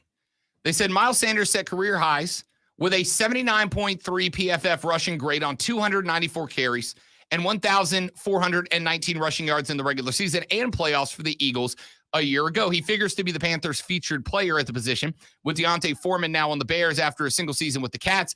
Third-year player Chuba Hubbard also set a career high with an 81.8 PFF rushing grade last season and should retain his backup role. So what they're saying is because he played with such a good offensive line in Philadelphia, it's a downgrade with the Panthers. So his numbers are going to go down? I don't know. I am kind of taken aback by this. Now, initially the rankings were at 32. They've bumped all the way up to 28. They jumped Minnesota with the Dalvin Cook news. They jumped Tampa Bay after what's his name? LSU boy that was down there left. What was the big fellow's name? Anyway, you know what I'm talking about. Arizona and LA after the drama with Cam Akers last year. Here's the thing. I'm not really surprised by that they have them ranked this low. I also don't think that they are going to be one of the worst rushing teams in the league. for a couple of reasons. Number one, while the strength of Carolina's offensive line is going to be pass blocking, it's a big line. It's a big line. They're going to be successful with the run. Number two, one thing that nobody talks about, and let me be very clear before I say this. I do not want to see Bryce Young running the football, okay? I'm not overly concerned about his size as a lot of people seem to be. And we'll talk about this coming up here in just a couple of minutes. But I also don't want to see a dude that's 5'10" and all of a $195 soaking wet taking off running into the teeth of NFL defenses either, right? I do not want to see him get Tua Tagovailoa'd. Miles Sanders last year was a critical piece of the Eagles Super Bowl run. Is Miles Sanders as talented as Dalvin Cook? Probably not. Probably not. He's also not a guy that I have a bunch of concerns about. He is 26, which means that with a contract, he's done by 30 in Carolina. Good. Dalvin's 28. He would not be if he gets the deal he wants. Chuba Hubbard is a good power back. And Raheem Blackshear, who will go into the year number 3 on the RB chart, is a really good pass-catching running back out of the backfield. I don't think Carolina is going to threaten for the league rushing title this year. All right. I just looked up the 2022 rushing record rankings, and they're like around 20. So they got worse? Carolina? Yeah, at rushing. No, I think they got better. And that is why I think a ranking, depending on what week you looked at, between 28 and 32 is kind of ridiculous, right? Now, would I say they're top 10? Probably not. I would put them maybe 13, 14. What do they have to be to have a winning season and win the NFC South? Do they need a mix, or do they need to be what they have been forever, be a running team? I think you've got to throw that out the window. I think you got to, I hate this expression, but I'm going to use it. I think you got to let Bryce Young cook, right? If you named BY QB1 in OTAs, which they have done, then I think you are telling the league, this guy figured it out, right? And faster than a lot of rookies do. He got it together. I want Carolina to open up the offense this year. Now, that brings us, Lonzo, to the other ranking that shocked me. The Pro Football Focus rankings of the wide receivers. Adam Thielen, Laviska Shenault, DJ Chark, Shi Smith, TMJ, Hayden Hurst at the tight end spot. PFF ranked the wide receiver core of Carolina, Zoe, 31st in the league, second to last. They wrote, quote, "You could make a case for the Panthers being ranked last on this list, but I wanted to give some respect to veterans Adam Thielen and Hayden Hurst, who have been added to this group to at least elevate this receiving core floor. Terrace Marshall Jr. could be in for a big season, which would be huge for them. Plus, I have a lot of faith in rookie Jonathan Mingo, especially in the second half of the upcoming season once he gets his feet wet. They also have DJ Chark to stretch the field for them if they open things up. It's one of the least appealing groups on paper, but it might not be as hopeless as many think." All right. I don't entirely disagree with that opinion on the receivers for the Panthers. You got a couple of older guys, you got some unproven guys, and you have a rookie quarterback.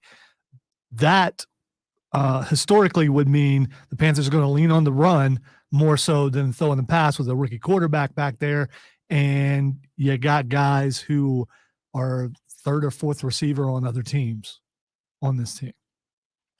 So we have talked about when Dalvin Cook got cut, bringing that guy in. And I said, yo, hold up, wait a minute. Take a break. There's other places that you could invest. Now, the bad news for Carolina is that if you add another wide receiver to the group, right? DeAndre Hopkins, for instance, he's not coming to Carolina. But let's just theoretically say he was in the mix. You got to get rid of somebody. Likely Shi Smith is the victim there, right? But you kind of have to if that becomes an option. And you kind of have to if that becomes an option because you don't have a number one. You made a big splash for Adam Thielen, and I like Adam Thielen as a number 2 wide receiver. He is not a number 1 wide receiver, not north of 30. Can Terrace Marshall be a number 1? I don't want to say yes because, again, I like TMJ.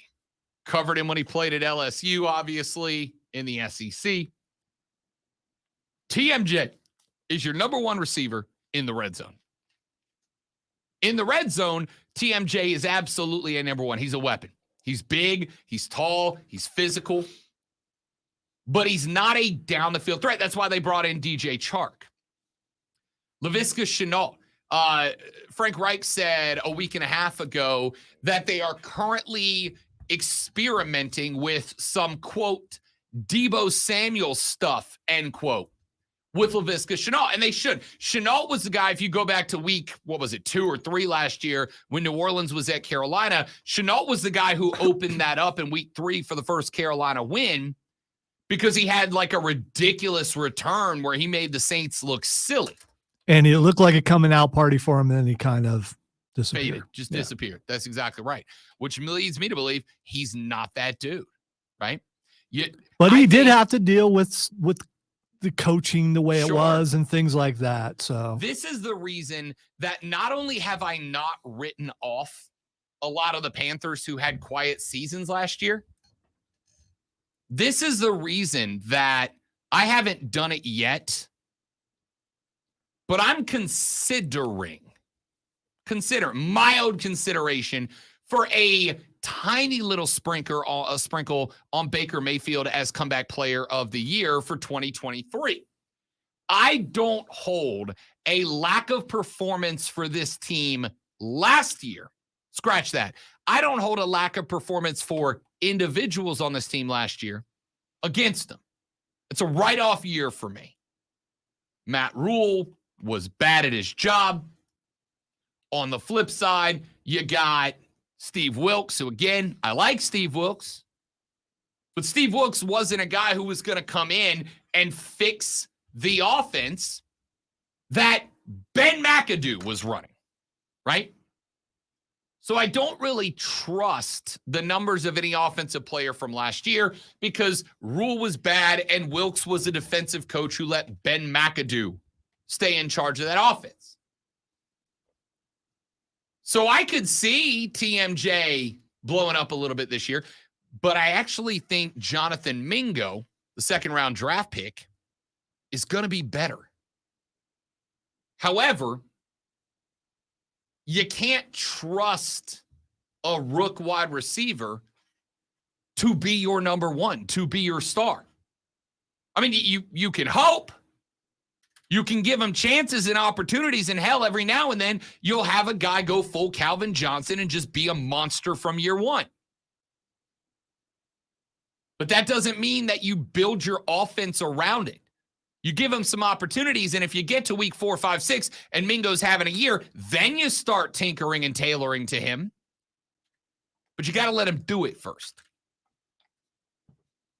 To me, every time I hear another Carolina pod or hear another host talk about it, everybody's saying the same thing. Carolina's got to go find another edge rusher. Carolina's got to go find somebody to line up opposite Brian Burns. And again, I don't disagree with that.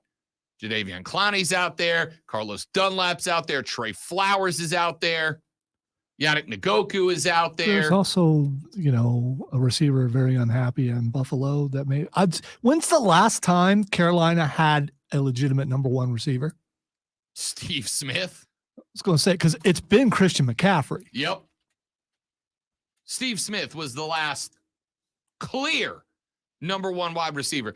Before that, that's not true. I would say that they had that guy in DJ. They just didn't have anybody that could get him the ball. Did they, though? Yeah. I mean, was he legitimate number 1? I think he's more of a number 2. I don't think they've had a number 1 since Steve Smith. So Steve Smith's better than DJ Moore. Steve Smith in his prime was better than DJ Moore. I'm not disagreeing with that. I'm saying DJ's got – now, I don't know if we're going to see it this year because, again, I still don't know what Justin Fields is going to do. A lot of reports out of Chicago that Justin Fields looked way better in OTAs than he ever has. Doesn't mean I believe that he's going to be a monster this year. He's still a running quarterback. I do. He's an amazing thrower of the ball. So we'll see. But let me put it this way. Just because I was curious, I went and looked at the list of Panthers all-time receiving leaders. Steve Smith is number 1 overall. No shock.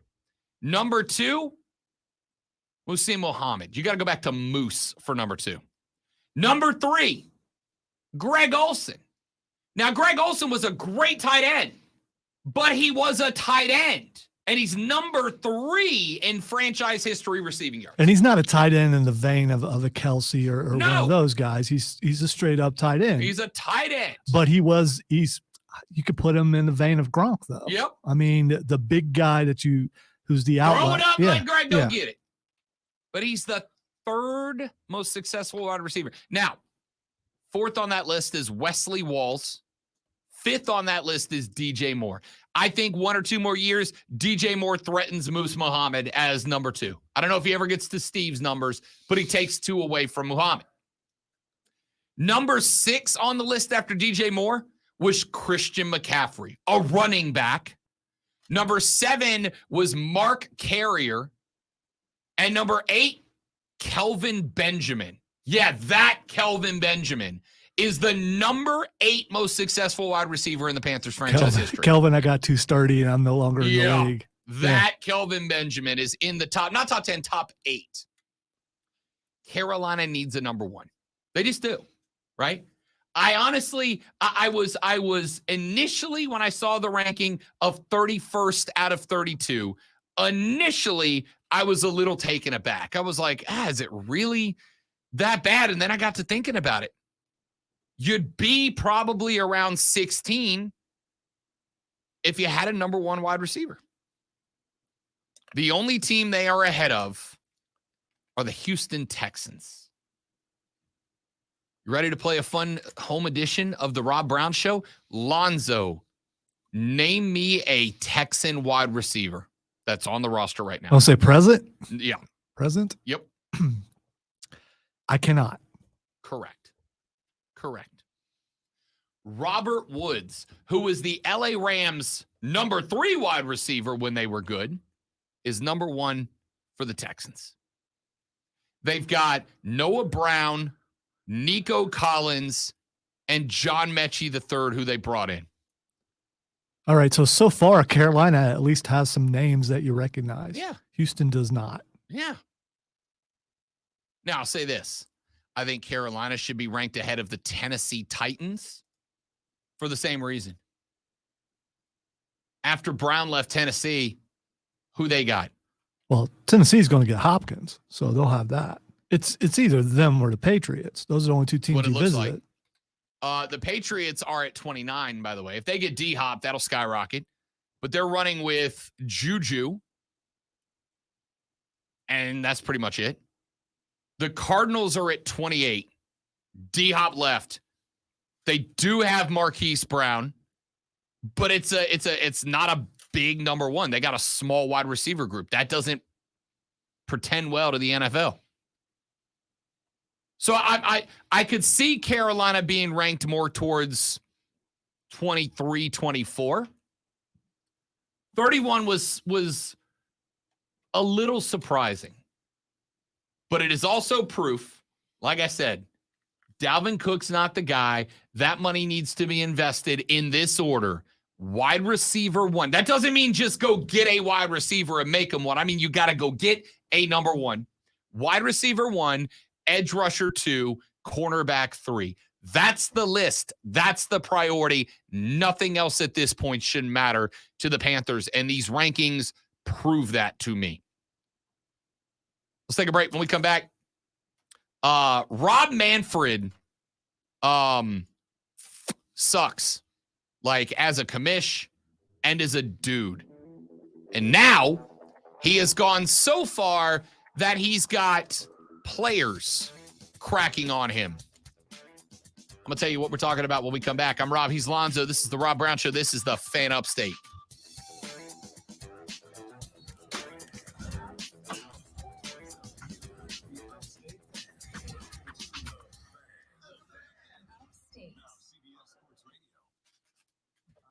Tigers. Here's the sports flash on the Fan Up Station. Wyndham Clark is the U.S. Open champion. He held off Rory McIlroy to win by one shot at Los Angeles Country Club. The 29-year-old Clark finished at 10 under to capture his first major championship and his second pro win. McIlroy finished at 9 under. NASCAR was off this weekend. The Cup Series resumes at Nashville next Sunday. From there, it's on to Chicago for the Grand Park 220, a street race in the Windy City. Martin Truex Jr. is the current points leader at 525. William Byron second at 512. Ryan Blaney.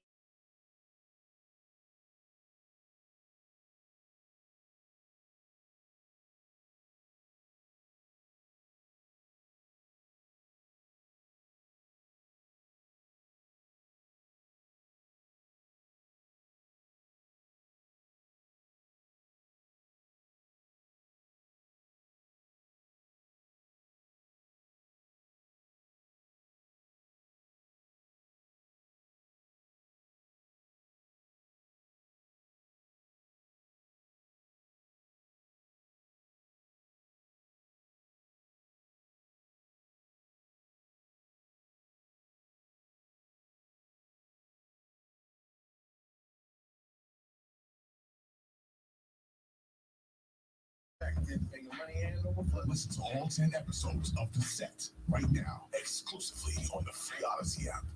Prescriptions require an online consultation with a healthcare provider who will determine if appropriate. Restrictions apply. See website for details. Important safety information. Subscription required. Price varies based on product and subscription plan. Hey guys, did you know there's a generic form of Viagra that works just the same, but is 95% cheaper?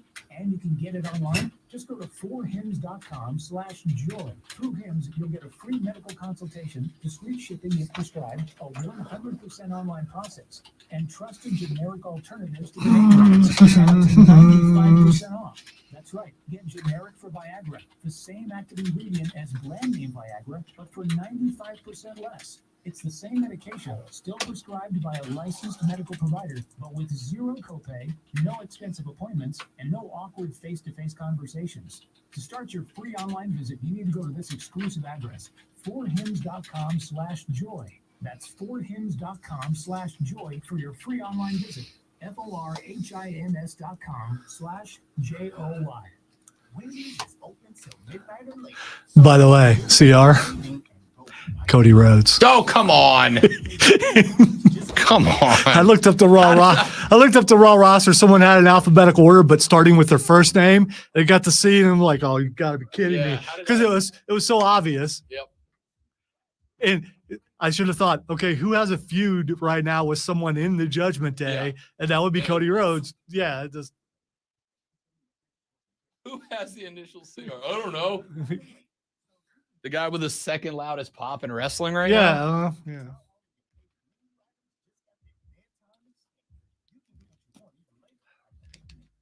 I didn't really think about that till just now. The contrast in the crowd when those two go against each other between it. Yeah. Which is going to be louder? It's going to be Dom's going to be louder. The boos are going to be louder than the cheers, I think.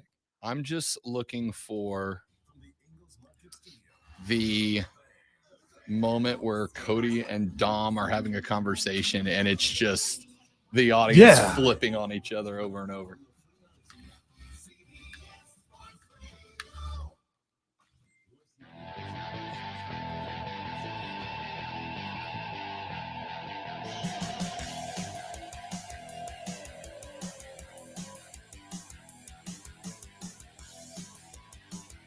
The Rob Brown Show is back on your radio, ladies and gentlemen. This is the Fan Upstate. I'm Rob. Lonzo's on the other side of the metaphorical glass this AM. If you'd like to be a part of the show, I guess I can tell you the phone number. It's 844-FAN-PHONE, F-A-N-F-O-N-E. That's 844-326-3663, 844-326-3663. You can also text us.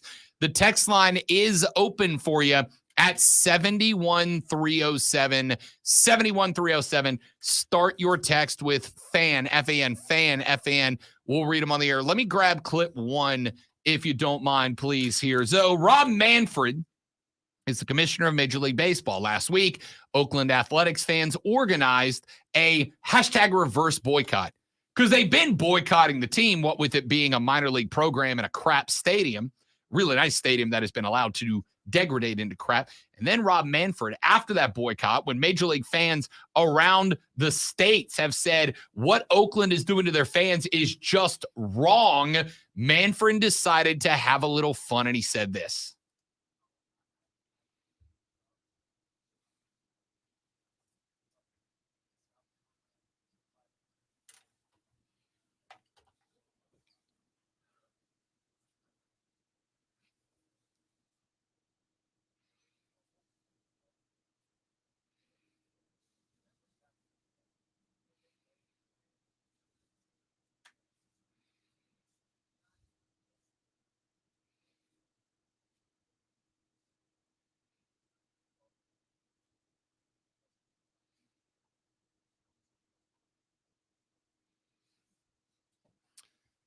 He also then went on to say, after he lied, was about there a that, stenographer there? It just sounds like all right.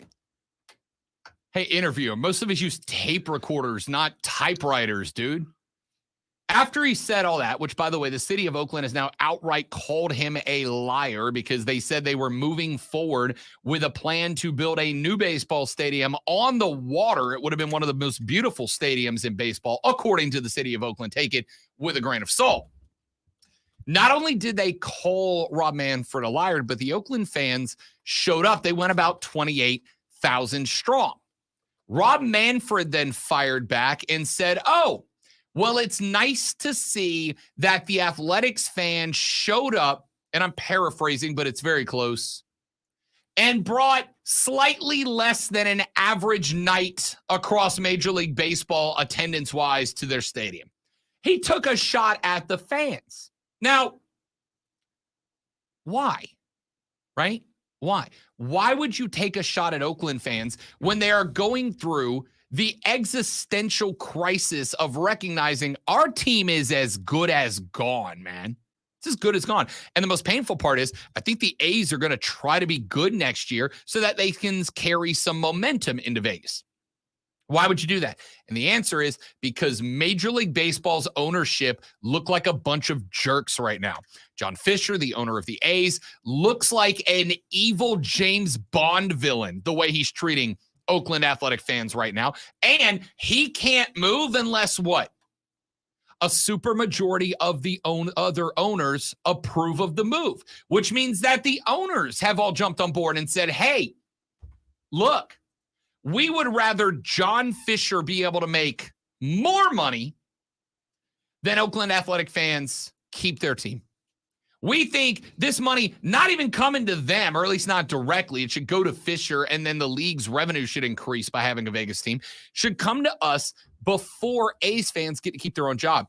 Keep in mind, ladies and gentlemen, the number 1, 2, 3, and 4 job of the commissioner of any professional sport is to be the shield that makes the owners not look like jackwagons. That's it. That's why Rob Manfred took an unveiled shot directly at A's fans. Now, here's my favorite part about this. Current and former players are now starting to speak out. After the 28,000 A's fans showed up the other day, former A's pitcher Brandon McCarthy said about the comments of Rob Manfred that they were, quote, bleeping pathetic.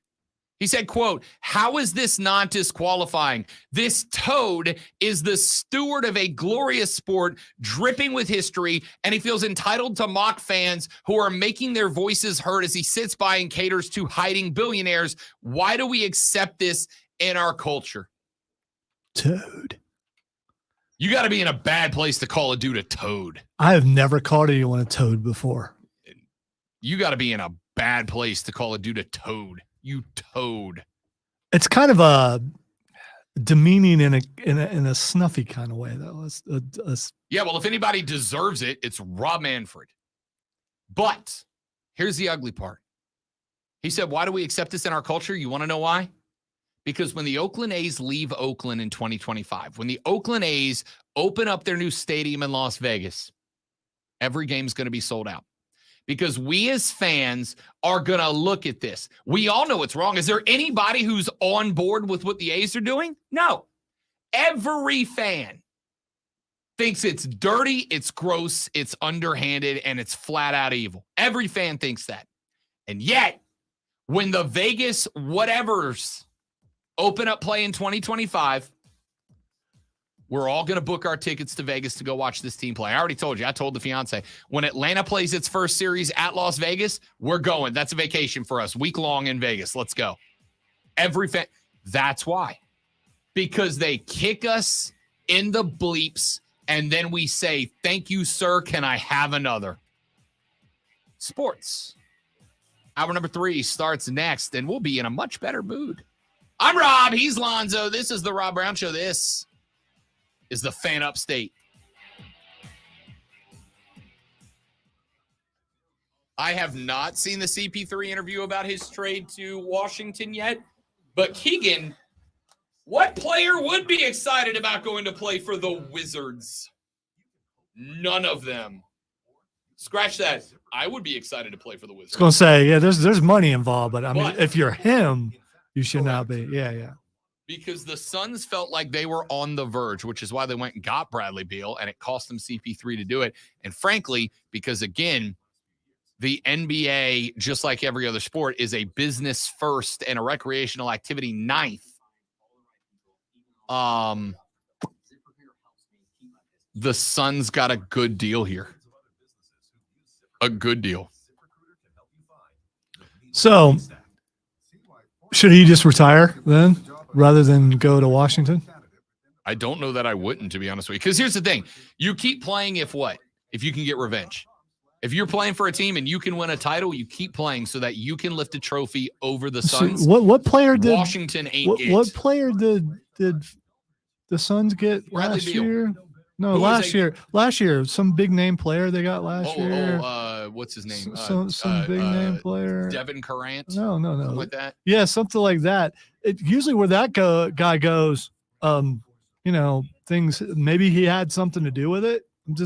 I know no one's, because he's not LeBron. No one's going to point that out that possibly that's the reason. I'm just putting it out there that maybe that's the reason. Maybe KD felt threatened, like he couldn't really make it his team when someone's there like Chris Paul. Maybe, I don't know.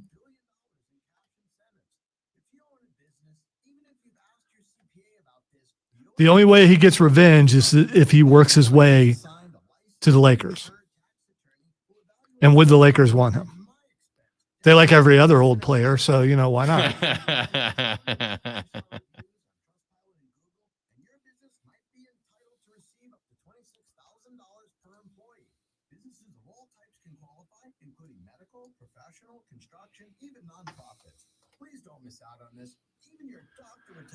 Yeah, Trey, we were talking about it earlier in the office about the presentation for the new AEW show. It was really good. The show overall, I had some problems with just because I don't like some of the people on it. But, I don't want to say most because we got to see Miro back. The Redeemer. Joey B's D&D character is named Miro. It's a good name. He is a righteous paladin of fury. There you go. I just love that all my friends are dorks enough that we all play D&D and then base our characters off of professional wrestlers. I know I'm in good company.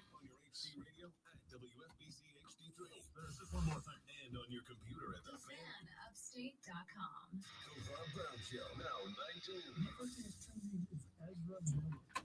Ezra Miller is the actor who plays the Flash in the Flash movie in DC. I knew that. He was arrested at a karaoke bar. He didn't appreciate. He's saying creep so badly No, he that didn't. it was considered assault. He wanted them to stop singing at the karaoke bar. Take me too, because yes, Ezra, you are correct. You know what needs to stop in America? Karaoke. So what song do you think it was? I'm a creep.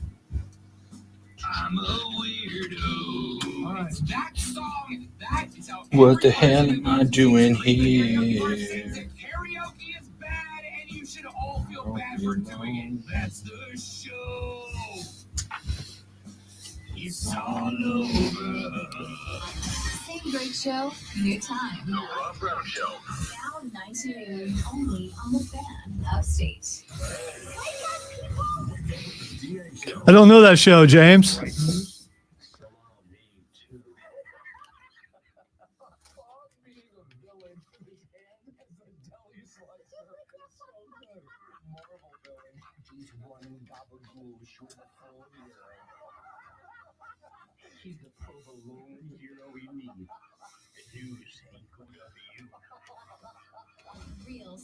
Cheese puns. Who would sink so low on the radio? I've never done that before. There were meat puns in there too. So I mean, it started out with salami, so it was meat and cheese puns. Yes. We have never done that before. No. I'm not participating because I'm not a pun guy. Oh, it's a mushroom pun. Well, I don't want to take away from your thing, you know. I can't compete. You're just too good at it.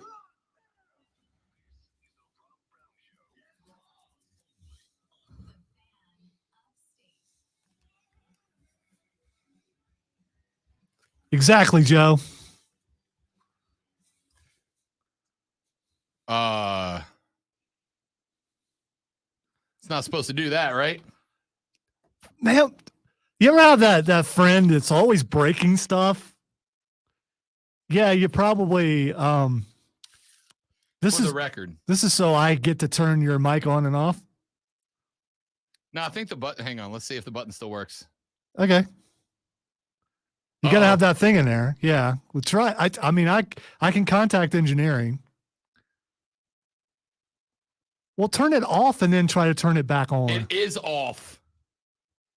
Oh, you can't turn it back on. I can't turn it back on. Chris! Welcome to the Rob Brown Show. The thing you've wanted forever. It's the Lonzo Hour right now. Don't do that. Here, I turned you on. Do not do that. I don't want you to get shocked or something. He's going to stick a metal object inside of something electronic. There's all right. So I will send engineering an email. I'm not going to play with it anymore. Yeah, stop it. I just want to see if I can. Okay. I pushed the on button. So would it be wrong of me to lift the audio where Rob just said I'm not going to play with it anymore and just to use it for all kinds of things? Would that be wrong of me? That'd be wrong of me to yeah. I'm definitely going to do that. If I was you, I would definitely do that. Yes, correct. I pushed the on button for the mic, as I have been doing for 3.5 years now, and the on button, Lonzo, is now technically off. So, hey, Captain America, Chris Evans down the hall. I am following the proper channels right now and sending an email to engineering. I would have much preferred that we text him and not put this into the corporate universe. Well, see, here's the thing. Also, if you send an email and engineering fixes it, it looks good on engineering because then that email goes to everyone and they go, yeah, engineering came and fixed something. So when you get those whiners down the hall who always complain that engineering never does anything for them, then you counter it with these positive things where engineering came in. I'm trying to look out for my guys. I appreciate it. I would have been much happier to let them Attention come fix it. Engineering. Rob broke something else.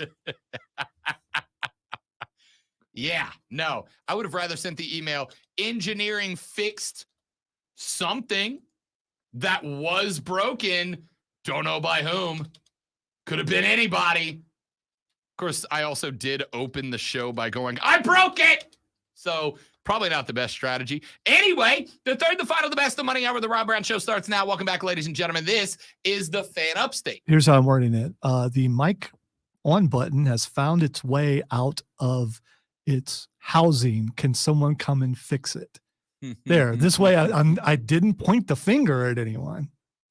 And I'm not even being specific as to whose mic it is. You're welcome. Everybody knows. They know. They know. They know. Not shocking anybody here. Ladies and gentlemen, got a lot to get to in this hour of the radio broadcast as we wrap up the weekend. A big congratulations to a kid with the first name Wyndham. Wyndham Clark is your U.S. Open champion. If I'm Ricky Fowler, I'm probably very, very, very, very, very, very, very, very, very frustrated right now because old Rick put down an 8 under 62 on Thursday in round 1 of the U.S. Open. Perchance the second largest of the majors on the tour. And then he carried that momentum, shot very well over the weekend until Championship Sunday when the wheels came off. Ricky Fowler struggled greatly down the stretch. He ended up going 5 over in the final round. 5 over meant that he ended up finishing at -5. Now, Lonzo, I'm bad at math here, so help me out. If I shot a final score of 5 under, and I was 5 over on the last day, had I shot par on the last day, my final score would have been. Wow, that's This 10, is golf math. I know it's not 10, regular math. 10 under? That is correct. You putting your hands up didn't help. I was trying to just show you 10. Yeah, this Just because I realized halfway through, I'm like, yeah, I thought you were getting ready to do a self high five, so I was a little worried. bang! So, had Ricky just shot par on Sunday, nothing spectacular. He shot a 62 on Thursday. Had he just shot par on Sunday, Ricky Fowler would have ended Sunday's round with a cumulative score of 10 under. Wyndham Clark, ladies and gentlemen, ended Sunday's round at 10 under. All Ricky had to do was shoot par on Sunday, and he would have been in a playoff with Wyndham Clark for the U.S. Open. Of course, if you followed the story of Ricky Fowler for a while back there, old Flat Bill himself looked like he was going to be the next big thing. And then the wheels just came off, dude. The wheels just came off. So what does that mean? Well, it means Ricky Fowler, who, by the way, did check in at T5 with Tommy Fleetwood, M.W. Lee, Harris English, all at 5 under. It meant that Wyndham Clark had about a 2-foot birdie, scratch that, par on 18 to stay one shot up on Rory McIlroy, who was 9 under and shot par on Sunday. Missed a couple of birdie putts, by the way, like painfully close. Here's what I love about this for Rory McIlroy. Rory, I think, had a very hefty weight tied around his shoulders when he was carrying the banner for the PGA Tour in their fight with the LIV Tour. That weight, of course, was lifted, not in a way that he wanted it to be, but that weight got lifted with the merger of a couple of weeks ago. Ricky Fowler does not have to be that guy anymore. He's not got the albatross tied around his neck. He doesn't have that weight on him anymore. And all of a sudden, Rory can just focus on golf. And what does Rory do when he gets to just focus on golf? He goes out, he turns in a 9 under, and he's 1 birdie putt away from going to a playoff hole with a guy who had never finished above 75th in a major tournament before. Now, Wyndham Clark was all guts down the stretch. He could have melted down multiple times as he pushed through the back 9 on Sunday, watching his name just float at the top of the leaderboard and watching names like McElroy and Scheffler and Smith and Fleetwood and Fowler and English and Rahm and Schauffele all dance up and down behind him. Could have melted down. Probably, frankly, should have melted down for a guy who's never been above 75th in a major tournament. And instead, he just went out and made par putt after par putt after par putt after par putt after par putt. And he said, look, if you're going to beat me, if you're going to get it done, you are going to have to play spectacular golf. Because I'm just going to play golf, man. I'm just going to play golf. I'm just going to do my thing and play golf. He didn't make mistakes. He didn't try to outdo it. He didn't try to overdrive landing zones. He didn't try to get fancy with the trick shots. He wasn't trying to tie the ball to the pin when he was chipping. Just get it onto the part of the green where the next putt is easy. And he did it, and he did it well. I loved it. I was super impressed by Wyndham Clark, your U.S. Open winner. I was disappointed. I shouldn't even say disappointed in Ricky, right? Not even disappointed in Ricky. Ricky had 3 glorious days, and then he kind of blew it on Sunday. He didn't really blow it. He just played not great golf. Which from a dude who has not won a tournament in 9 years, is not overall that surprising. So the biggest thing about this tournament, though, is this. And this has been a bit of a theme on this show for many years. When administration, ownership, etc., makes it out. Listen, in every decision that they make,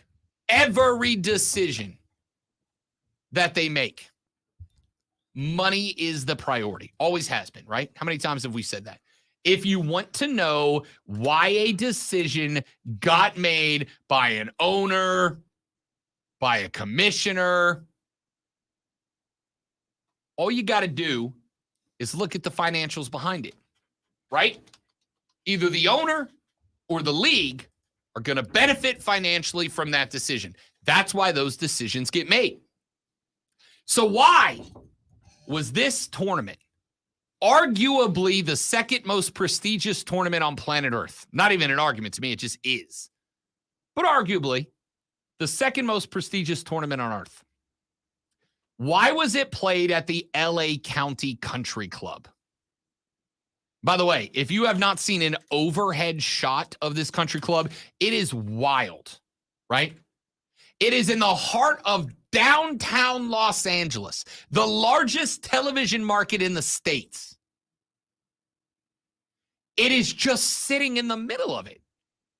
It's just like if you ever seen those overhead pictures, Lonzo, of New York City, and then there's like Central Park right in the middle, and it's like just industrial wasteland and residential buildings, and then there's just this big old patch of green for no reason right in the middle of it. Yeah, I saw it in Spider-Man as I was. Yes, because you can stand up on the tallest building and you can look and you can see exactly where it is. It's that, but it's a golf course. The Playboy Mansion backs up to the LA Country Club. Membership fees to be a member at the LA Country Club are $250,000 a year. And by the way, you can't be a celebrity and be a member there. They don't want celebrities there because it's so private. Now, that by itself isn't the worst thing in the world. A lot of these tournaments are played at ridiculously guarded clubs. Of course, none more so than Augusta National. Here's what I did have a problem with. When they announced it, and they put the tickets up for sale, the overwhelming majority of tickets were purchased by members at the club.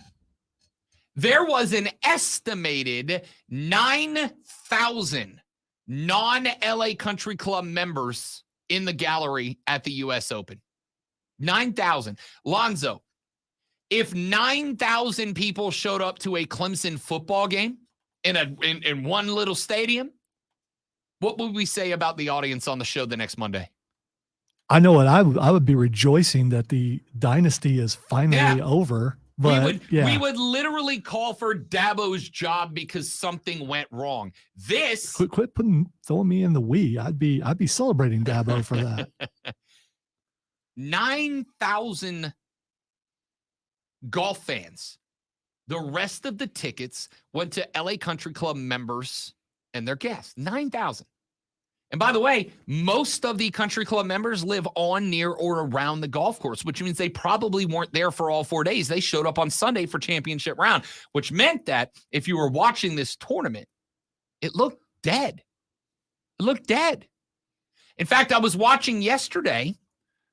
See, I don't know what I expect out of a golf crowd. A golf clap is a thing for a reason. I mean, are you expecting Happy Gilmore type stuff? No, but I mean, maybe this is where I save myself from my I'm old conversation from earlier. But I expect some energy out of the crowd, man. Like, especially if I'm trying to help grow the game of golf. And I am. I love the game of golf. I think it deserves more credit than it gets. If I'm trying to grow the game of golf, what I don't need is to have somebody like speculative golf fan Rob Brown, who maybe doesn't watch, but I'm at a friend's house or hanging out with my dad on Father's Day, and he's a golf guy, and he turns on the TV. And here comes Wyndham Clark, a guy that is competing, never been above 75th in a major, coming down 12. No, excuse me, 14. I don't know. It doesn't matter. Coming down like 14.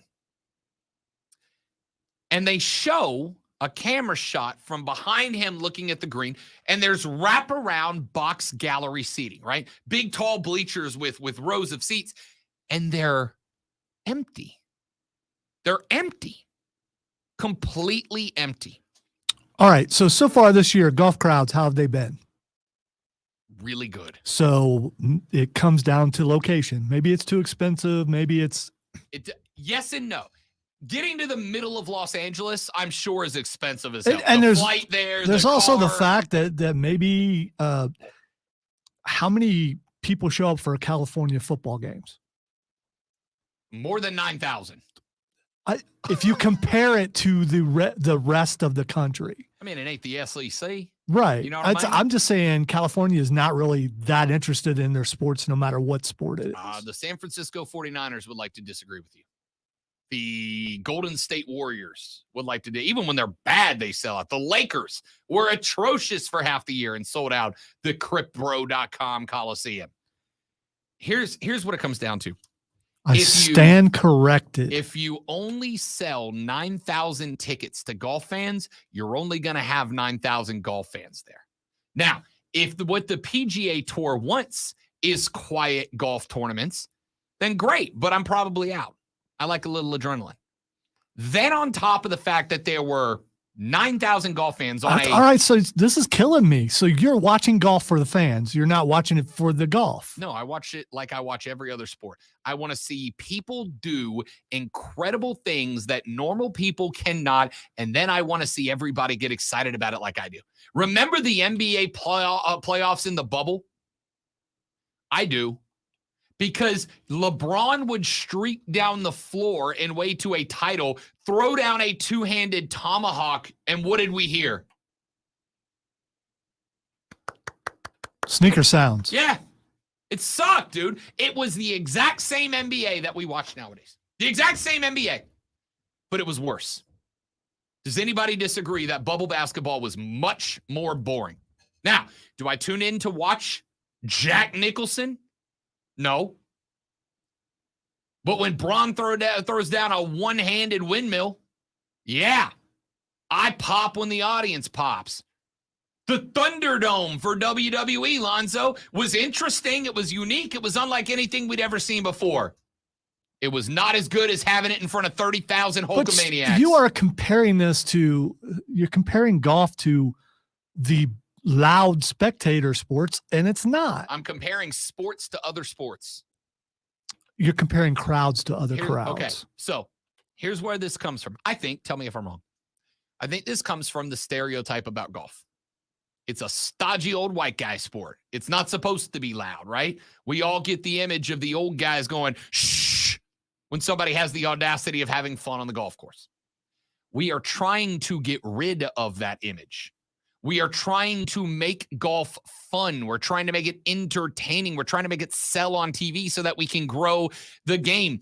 Golf's biggest explosion in growth was when who did what? Tiger Woods dominated.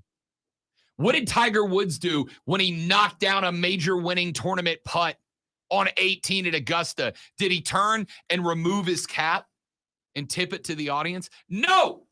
He sprinted across the middle of the green and he threw a fist pump that broke the sound barrier. And that was when golf had its biggest explosion in popularity. Because he was thinking about those friendly waitresses. He was going to see you later. Perkins! We're trying to replicate that, but without the advantage of having a Tiger Woods. But we can still have the energy and the excitement and the enthusiasm. So when you only let 9,000 people onto a golf, this is not 9,000 people in a football stadium. This is 9,000 people spread across 18 holes of golf. That's like 4 miles that they're spread out across. There's not going to be a lot. It was boring. And then the worst part of it all, Zoe, if you didn't check any of this tournament out, for all 4 days, there was a commercially rented advertisement playing spinning circles above the course. So if you tuned in to watch this at any point, you heard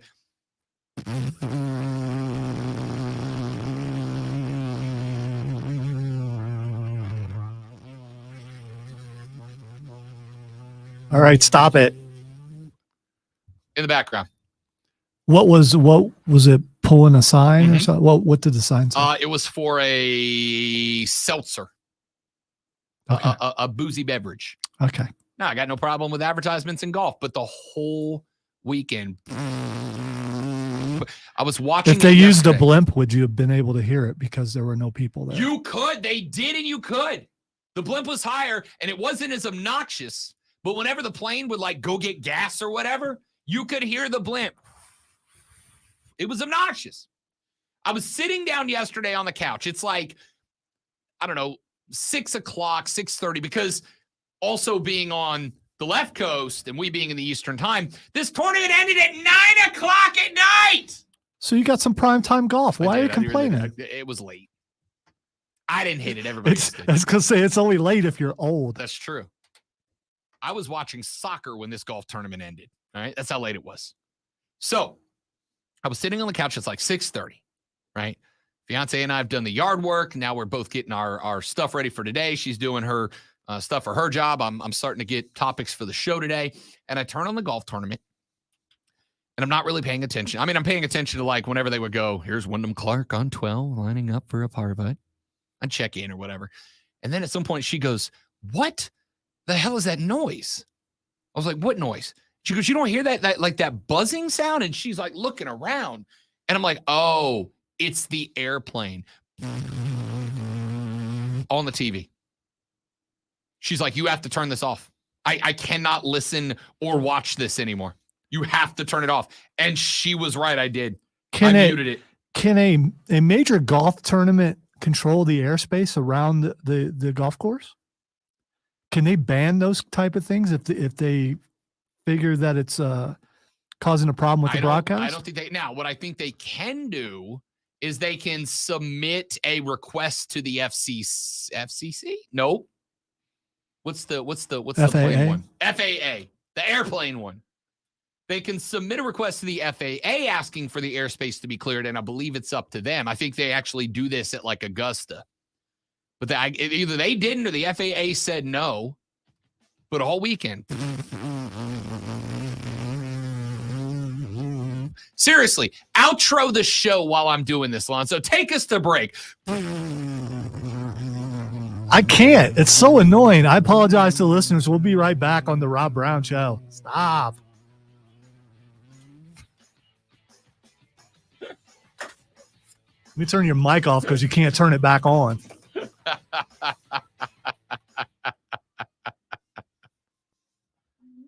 Chris came in and looked at it. Was like, nope. Yep. Left. Be right back, guys.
Shoulders, hips. You need to stop what you're doing and call QC Kinetics for a free consultation right now. Shouldn't have let him know that that noise is annoying me because he'll do it like the rest of the show, which I both appreciate and hate at the same time.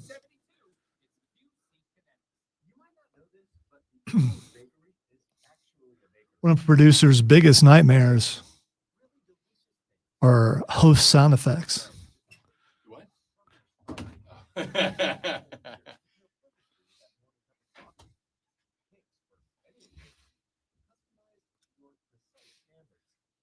So, If you were going to break any buttons, you should have broke the other two. do you know who Manolo is? The Spanish golf guy on like Twitter and all that? All right, well, then never mind. Sorry. For those of you that know who Manolo is, one of my favorites. The dude's hilarious. He does golf lessons on like TikTok and Twitter, but he's hilarious. Anyway, one of my buddies was working the US Open this weekend and put up a video on Twitter where he's in a golf cart. He's a sheriff's deputy. So the PGA has hired him. So he goes to different events and he works the events for him. So he was at the US Open and he's like in a golf cart with his phone and he's like, I got a surprise for everybody. And Manolo takes his phone and starts talking and it's freaking hilarious. But he met Manolo. He met like half the guys in the field. And he was so disappointed. He was so disappointed because he was supposed to be the escort for Margot Robbie at the Open. Yeah, that would make you disappointed if you didn't get to do it. She wasn't disappointed. He was working security. He was very happy to protect Harley Quinn. No, that's what I meant. She no-showed on him. That was his thing. What she said was good because then he basically like he didn't really have anything to do. He just kind of like worked security and hung out with the golfers. But he was supposed to drive Margot or Robbie around at a golf course all day. By the way, Josh, that's exactly what that was.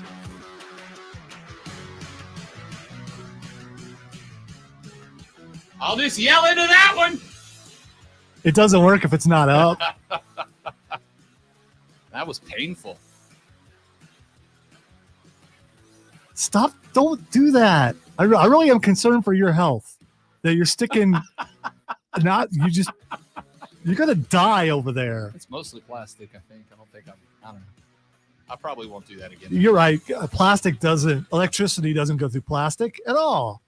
One texter said, I'm not saying Robert is wrong, Lonzo, but I never heard an airplane sound. Another texter said, dude, my wife said the same thing. Yeah, I had to mute the golf tournament to finish it. It was awful. All right. Wow, you muted the golf tournament. Like anyone could tell. Hater. You want a Saturday afternoon nap? Sunday. Let's watch some golf or Sunday. U.S. Open, son. By the way, golfing is fun. It is fun. I've been golfing. People won't take me now because of my hair or something. But yeah, golfing is fun, but it's not fun to watch on TV. Oh, I couldn't disagree more. I mean, I wouldn't be able to tell if the crowd was there or not. But if the airplane sounded like you making the airplane sound, then I would have to turn it off. You know what? I'm going to find a clip of it after the show and play it for you. And then I'm just going to grab that sound, cut it, and loop it and play it in the background of the Fortress of Nerditude for like an hour. See how long you last before you start throwing stuff at the back of my head. How do you know I don't know where the breaker is for that room? I can go work somewhere else. So Michael Jordan's out as the owner of the Charlotte Hornets. He catches a payment just shy of $3 billion to sell his ownership of the team. And my response, if you missed it last week, was, and I quote, good. Because I thought Michael Jordan had a duty and a responsibility to the team that he frankly did not fulfill. I think he had an obligation to utilize his powers for good for the Hornets, and I don't think he did that. So instead, he's going to get $3 billion, and then he's going to go become a face of the league. It's better for him. It's better for Charlotte. And the new ownership group was announced, and it includes very popular rap artist J. Cole, who, by the way, is a North Carolina native and a pretty good basketball player of himself, big NBA guy. It is wild to me that I truly and genuinely believe, Lonzo, J. Cole will be better for the Charlotte Hornets than Michael Jordan. Mike didn't have anything to gain, right? Because Mike was in it for that cash money, bro. And I don't have a problem with that. Most of the things I do for cash money. That's why I got 17 jobs. 37. I got no issue with that. But I do have an issue when you do something for a job that impacts other people, right? I do this job for money. But could you imagine if I came in here and just went, hey, everybody, it's the Rob Brown Show here in the Fan Upstate. Clemson got a new recruit. Running back out of Georgia, 4-star. 4.40. Real quick guy. There's an entire station that does that. Dabo's doing a real good job recruiting. And, that like they're just amazing, man. Like they're just really good. That would suck. Now, I will tell you, I think a lot of people probably would prefer that to what I do now, but I'm still getting paid. Cha-ching. Anyway, when you have a job that impacts other people, that other people invest in, and again, as a fan, you invest in your team. You invest money in the way of tickets, merch, donations to the booster club, whatever. But you also invest your time. You also invest your money. You also invest your emotion. And you expect to get a return on those investments. Mike got a return on his investment of just about $3 billion. What has any Hornet fan gotten in return for their, I'm assuming, diminishing investments of time, energy, emotion, and viewing? None. There's been no return on investment. right? I think J. Cole ends up being a bet, even though he is a minority owner. He's got a minority stake in the team. So does Mike, by the way. J. Cole has a return on investment in this team being good. Mike can't get more publicity, right? Mike can do anything, and it's front page news, especially in the Carolinas, where he cut his teeth playing college ball. Mike can do anything, and it's all over the news. J. Cole has a massive opportunity here. Again, a minority owner, but he's also going to be the most well-known owner. Here, I can prove it. This team got sold on Friday, Lonzo. Name me any of the buyers. You can't. Those two guys that were in the story when we broke the news Friday, those two dudes, one of them had minority stake in another team. The Hawks, correct. I remember that much from the story. That's pretty good, and probably more than most people know. Neither one of those guys is Michael Jordan, though. Correct. But how many owners in basketball do you know? Mark Cuban. Yeah, I mean, so I'm not saying that that's actually a good thing. As you talked about in football, the only owners you know is like Jerry Jones and the guy from the Suns that almost got in a fight with Jokic. Oh yeah, well no, no, that would not have been a fight. So J. Cole can get a return on his investment in the Hornets, and I'm not just talking financially. If J. Cole and the Hornets get good, even though he's a minority owner, where do you think J. Cole's going to be sitting when the Hornets are playing? Courtside, son, right? Courtside, right next to the team that he's a part owner of. Keegan says that Eric Church is also a part of the ownership group. Sure is. Who's Eric Church? Eric Church is a country music artist and a real good one. Real good one. More classic Americana country. Plays a little bit of electric. He can shred too. He's a good player. So J. Cole, and good call on adding Eric Church to the discussion, Keegan, another North Carolina native. It also adds a couple different audiences Correct. to, I mean, being able to pull those audiences in. This is a fantastic decision and a fantastic investment because you're basically covering the spectrum of music fans who follow their favorite artist. I promise you, when Eric Church starts showing up playing concerts in Charlotte Hornets gear, he's going to earn them some fans. When J. Cole, who is for years been performing concerts in his Charlotte Hornets gear, is seen sitting courtside at Hornets games, that's going to get them some, pardon the expression, buzz. It's good for everybody, right? And these guys have a return on investment beyond just their money. These guys have a return on investment in getting more publicity. When the Hornets get their one primetime game, it probably is going to be more next year because they're going to have a player, whether it's Scoot, whether it's Brandon, or whether it is Zion, ?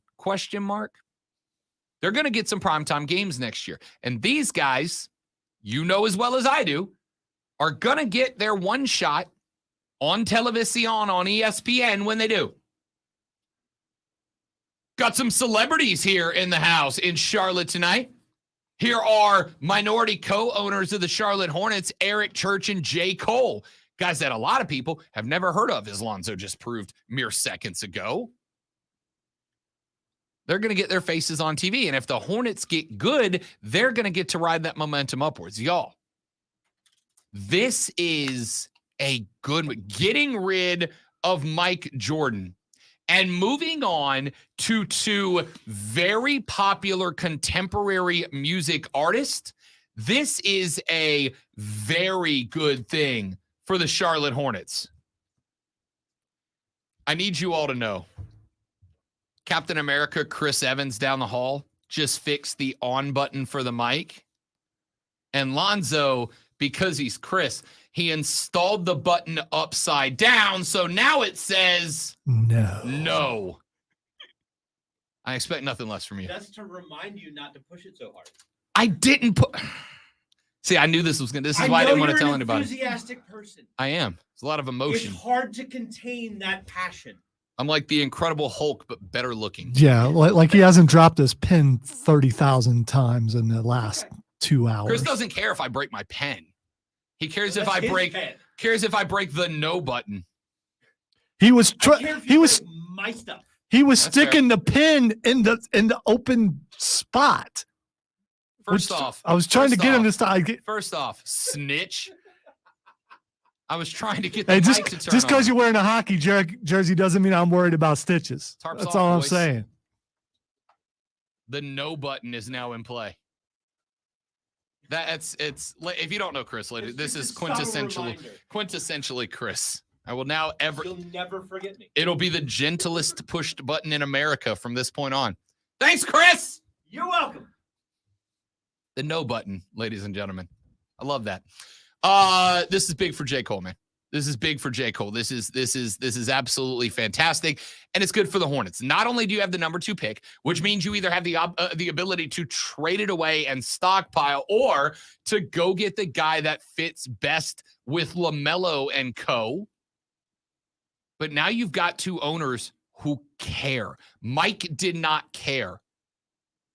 Mike did not care. You know, again, I'm not saying Mike wasn't doing stuff behind the scenes that we can't, won't, and wouldn't ever know about. But I am saying Michael Jordan can't fart in public without it becoming a public news story. So if Mike was working behind the scenes, Woj would have let us know. Shams would have let us know. But they didn't. And I assume it's because he wasn't. Now you got a guy who's already got ownership in basketball with the Hawks, a team that has grown in the NBA power rankings over the past couple of years with Ice Trae leading them. So he has seen what a team going from obscurity to relevance looks like. You've got a previous minority owner of the Charlotte Hornets, so he has seen firsthand what has worked and what has not worked. And you got a contemporary music artist, 2 of them, who bring public eyes that probably weren't already there, certainly in Eric Church's case, and who will get a return on their investment if this team goes north, as opposed to Mike, who is already a billionaire. Money was not, it's not like another billion was going to make or break Mike. So this is big. This is big. All right, let's take a break. When we come back, we are going to wrap up this show. Ladies and gentlemen, 1 or 2 small stories to run through before we call it a day. And then, my friends, Twitter trending topics, and we all go home. I'm going to push the off button, and then when we come back, I'll push the no button on the Rob Brown Show in the Fan Upstate. It's hilarious.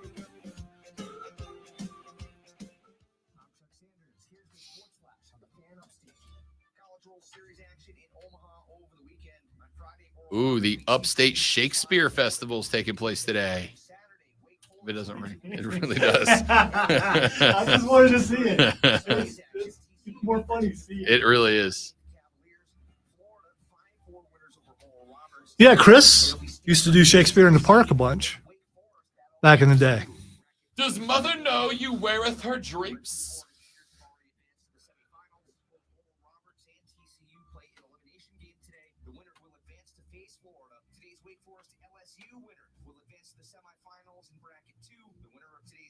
LSU Wake Forest is going to be a banger of a game, y'all. A banger of a game.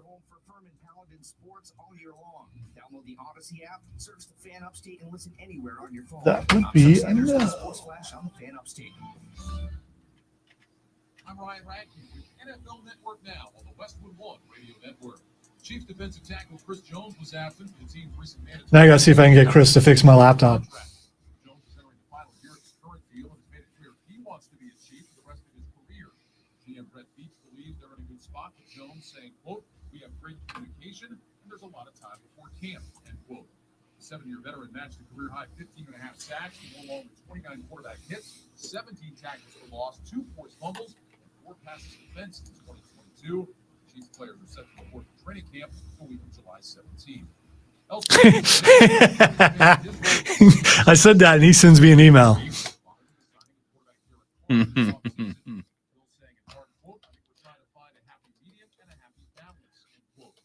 So did he send the email before I said that, or after?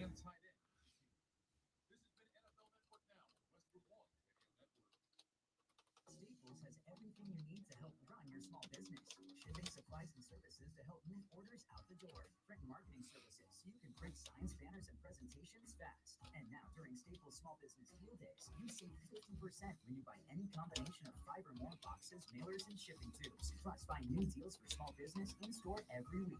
Keep your business running right and safe at Staples. Offer valid in-store, online order pickup, and Instacart. Exclusions apply. Not valid in Concord, New Hampshire location. Prices may vary. N71. Welcome back to Total Wine. What brings you in today? Hey, Ruthie. I need help filling the ultimate beach cooler. Well, we have the most hard seltzers and amazing canned cocktails anywhere, like High Noon, Cutwater, White Claw, Topo Chico, Jack Daniels and Coke, Pedro Vodka Seltzer, and Kingdom Jack Zero Sugar Margarita in cans. Wow. I'm going to be the king of the cooler. And we have them at the lowest prices in town. With the lowest prices for over 30 years, you'll always find what you love and love what you find. Only at Total Wine & More. Drink responsibly, be 21. Ray Liotta here for eBay Mobile.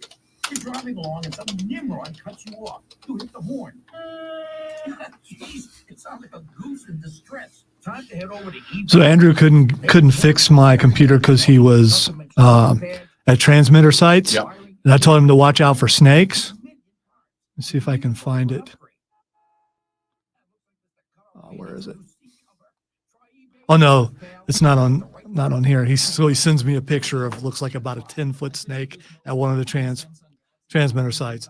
It was at the at our transmitter site, actually, at the fan. One of them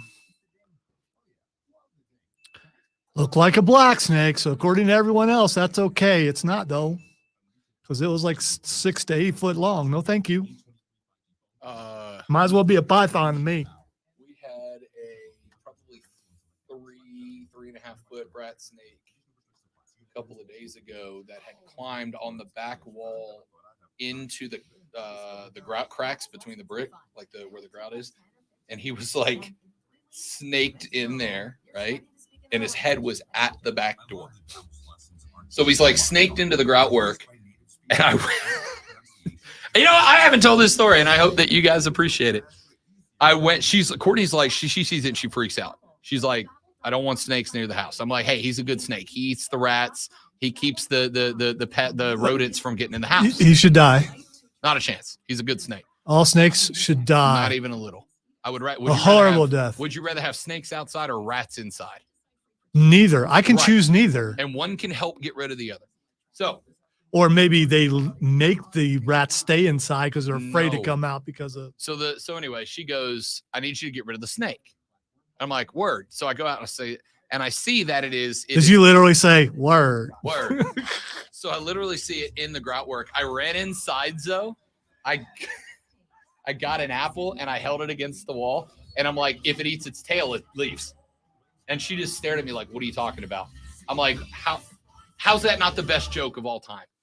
How's that not the best joke of all time? After gently pushing the no button, the Rob Brown Show has returned. This is the Fan Upstate. I am Rob. The great one is at the board running the ones and twos. If you want to sneak in here before the end of the show, 71307, start your text with FAN, F-A-N, FAN, F-A-N, and we'll read them on the air. San Diego State has informed the Mountain West Conference that it intends to leave, but it has asked for a 1-month extension, which would give them until the end of July to submit their official resignation, which is hilarious because that's like going to your boss and being like, hey, boss, I quit, but I'm going to quit in like 2 months. Is that cool? Like, will you pay me for 2 more months? Anyway, they have informed the Mountain West Conference that they are out. They will be leaving, but they are asking for a 1-month grace period. And a lot of folks have asked why. The answer is very simple. because likely it is the Pac-12 that has talked them into coming. San Diego State is not a school that the Big Ten or the SEC will be interested in. It is possible that the Big 12 could be interested in San Diego State University because they would plant their flag over towards the left coast. But I don't think it's as attractive. Why? Because the Big 12 has just added 4 more football teams for this year that San Diego State is not bigger or better than. The Pac-12, on the other hand, has lost 2 of their Big 4 and is likely going to be losing the other 2 in their Big 4 moving forward, and created a vacancy around the Southern California area that could be filled by San Diego State University. Don't be shocked if that media rights deal for the Pac-12 finishes soon as San Diego State joins them in the next few months. Yes! The Rob Brown Yes! presents Twitter trending topics. Nailed it! I hate that you can speed read. All right, time. I didn't read anything. Okay, well, I'm just that yeah, gut, son. You're right. It's time for Twitter trending topics. First thing that's trending is Lesser Antilles. The Lesser Antilles are trending because they... I got to be honest. I didn't click on the button. It's just trending. I've never been able to say Lesser Antilles ever, especially not on the radio and, everywhere. And I just did. Lonzo, you're supposed to know why in case I don't. I did not understand the rules until now. Oh, okay. Thank you. The Lesser Antilles are trending because because of storms. Because of storms. I did know. Okay. I just, Gotcha.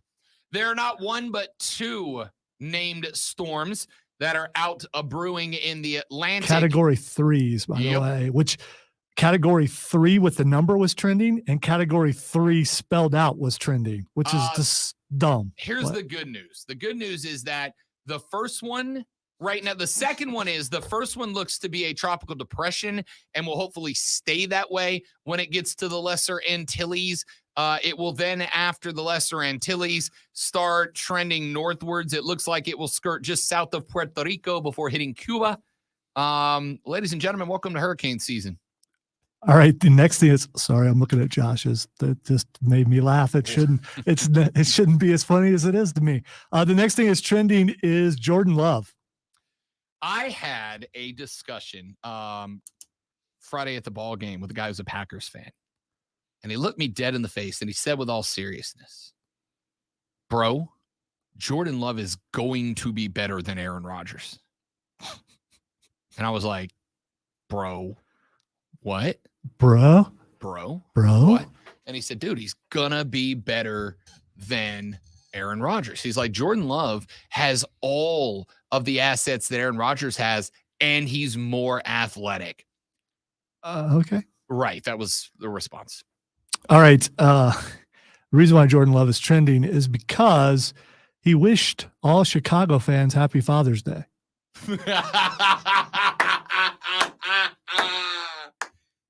I now like Jordan Love. Yeah, but people can't tell if it was real, if he knew what he was doing. It just until he gets snarky about something else, we won't know for sure if it was one or the other. All right, the next thing is trending is the Elite. So CM Punk made his return to All Elite Wrestling on Saturday at the first episode of AEW Collision. And Lonzo and I had this discussion. We'll probably, I'm assuming, jump into it on Fight Club with Lonzo on Thursday. But Punk's return was kicked off with a promo where he said that somebody called him like top dollar because he was a genuine Bill in a world of counterfeit bucks, which is obviously a thinly veiled shot at the Young Bucks in the Elite. And then later on, he said, people wanted me to come out and apologize, and I will. I apologize to all of you that you are as soft as your favorite wrestlers. And so the debate is, was this Punk popping off at the mouth in his first time back? Or, as I think it is, because I'm taking Lonzo's role, was this a work and Punk is basically creating his next character based on what got him kicked out of AEW in the first place? We shall see. By the way, from what I can tell, the reason why it's trending is they were not there Saturday and they will not be there Wednesday. And because they're not going to be there Wednesday, CM Punk might actually be booked Wednesday, which, they kind of help run the place. And when they're not there, it's kind of a statement unless the boss told them to stay home. We'll see. We'll see. Ladies and gentlemen, that's it. That's the show. Thank you very much for hanging out. Hope that you enjoyed it. We are back tomorrow. We'll do it all over again, but better. Somehow we'll figure it out. He's Lonzo. I'm Rob. Thanks for listening. And we're back here tomorrow on the Rob Brown Show in the Fan Upstate. Later, brother.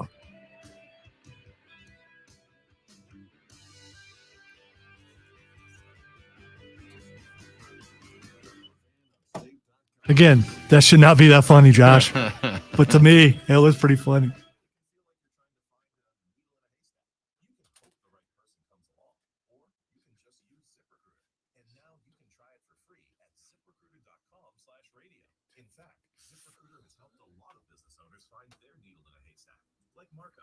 President of operations at Telly Tires and Auto Centers. Because Telly Tires has grown a lot in the last few years, Marco needed to hire everyone from a receptionist to All right, guys, you're all spectacular people. I appreciate you as always. Thanks for hanging out with us. As always, share the show around your social media.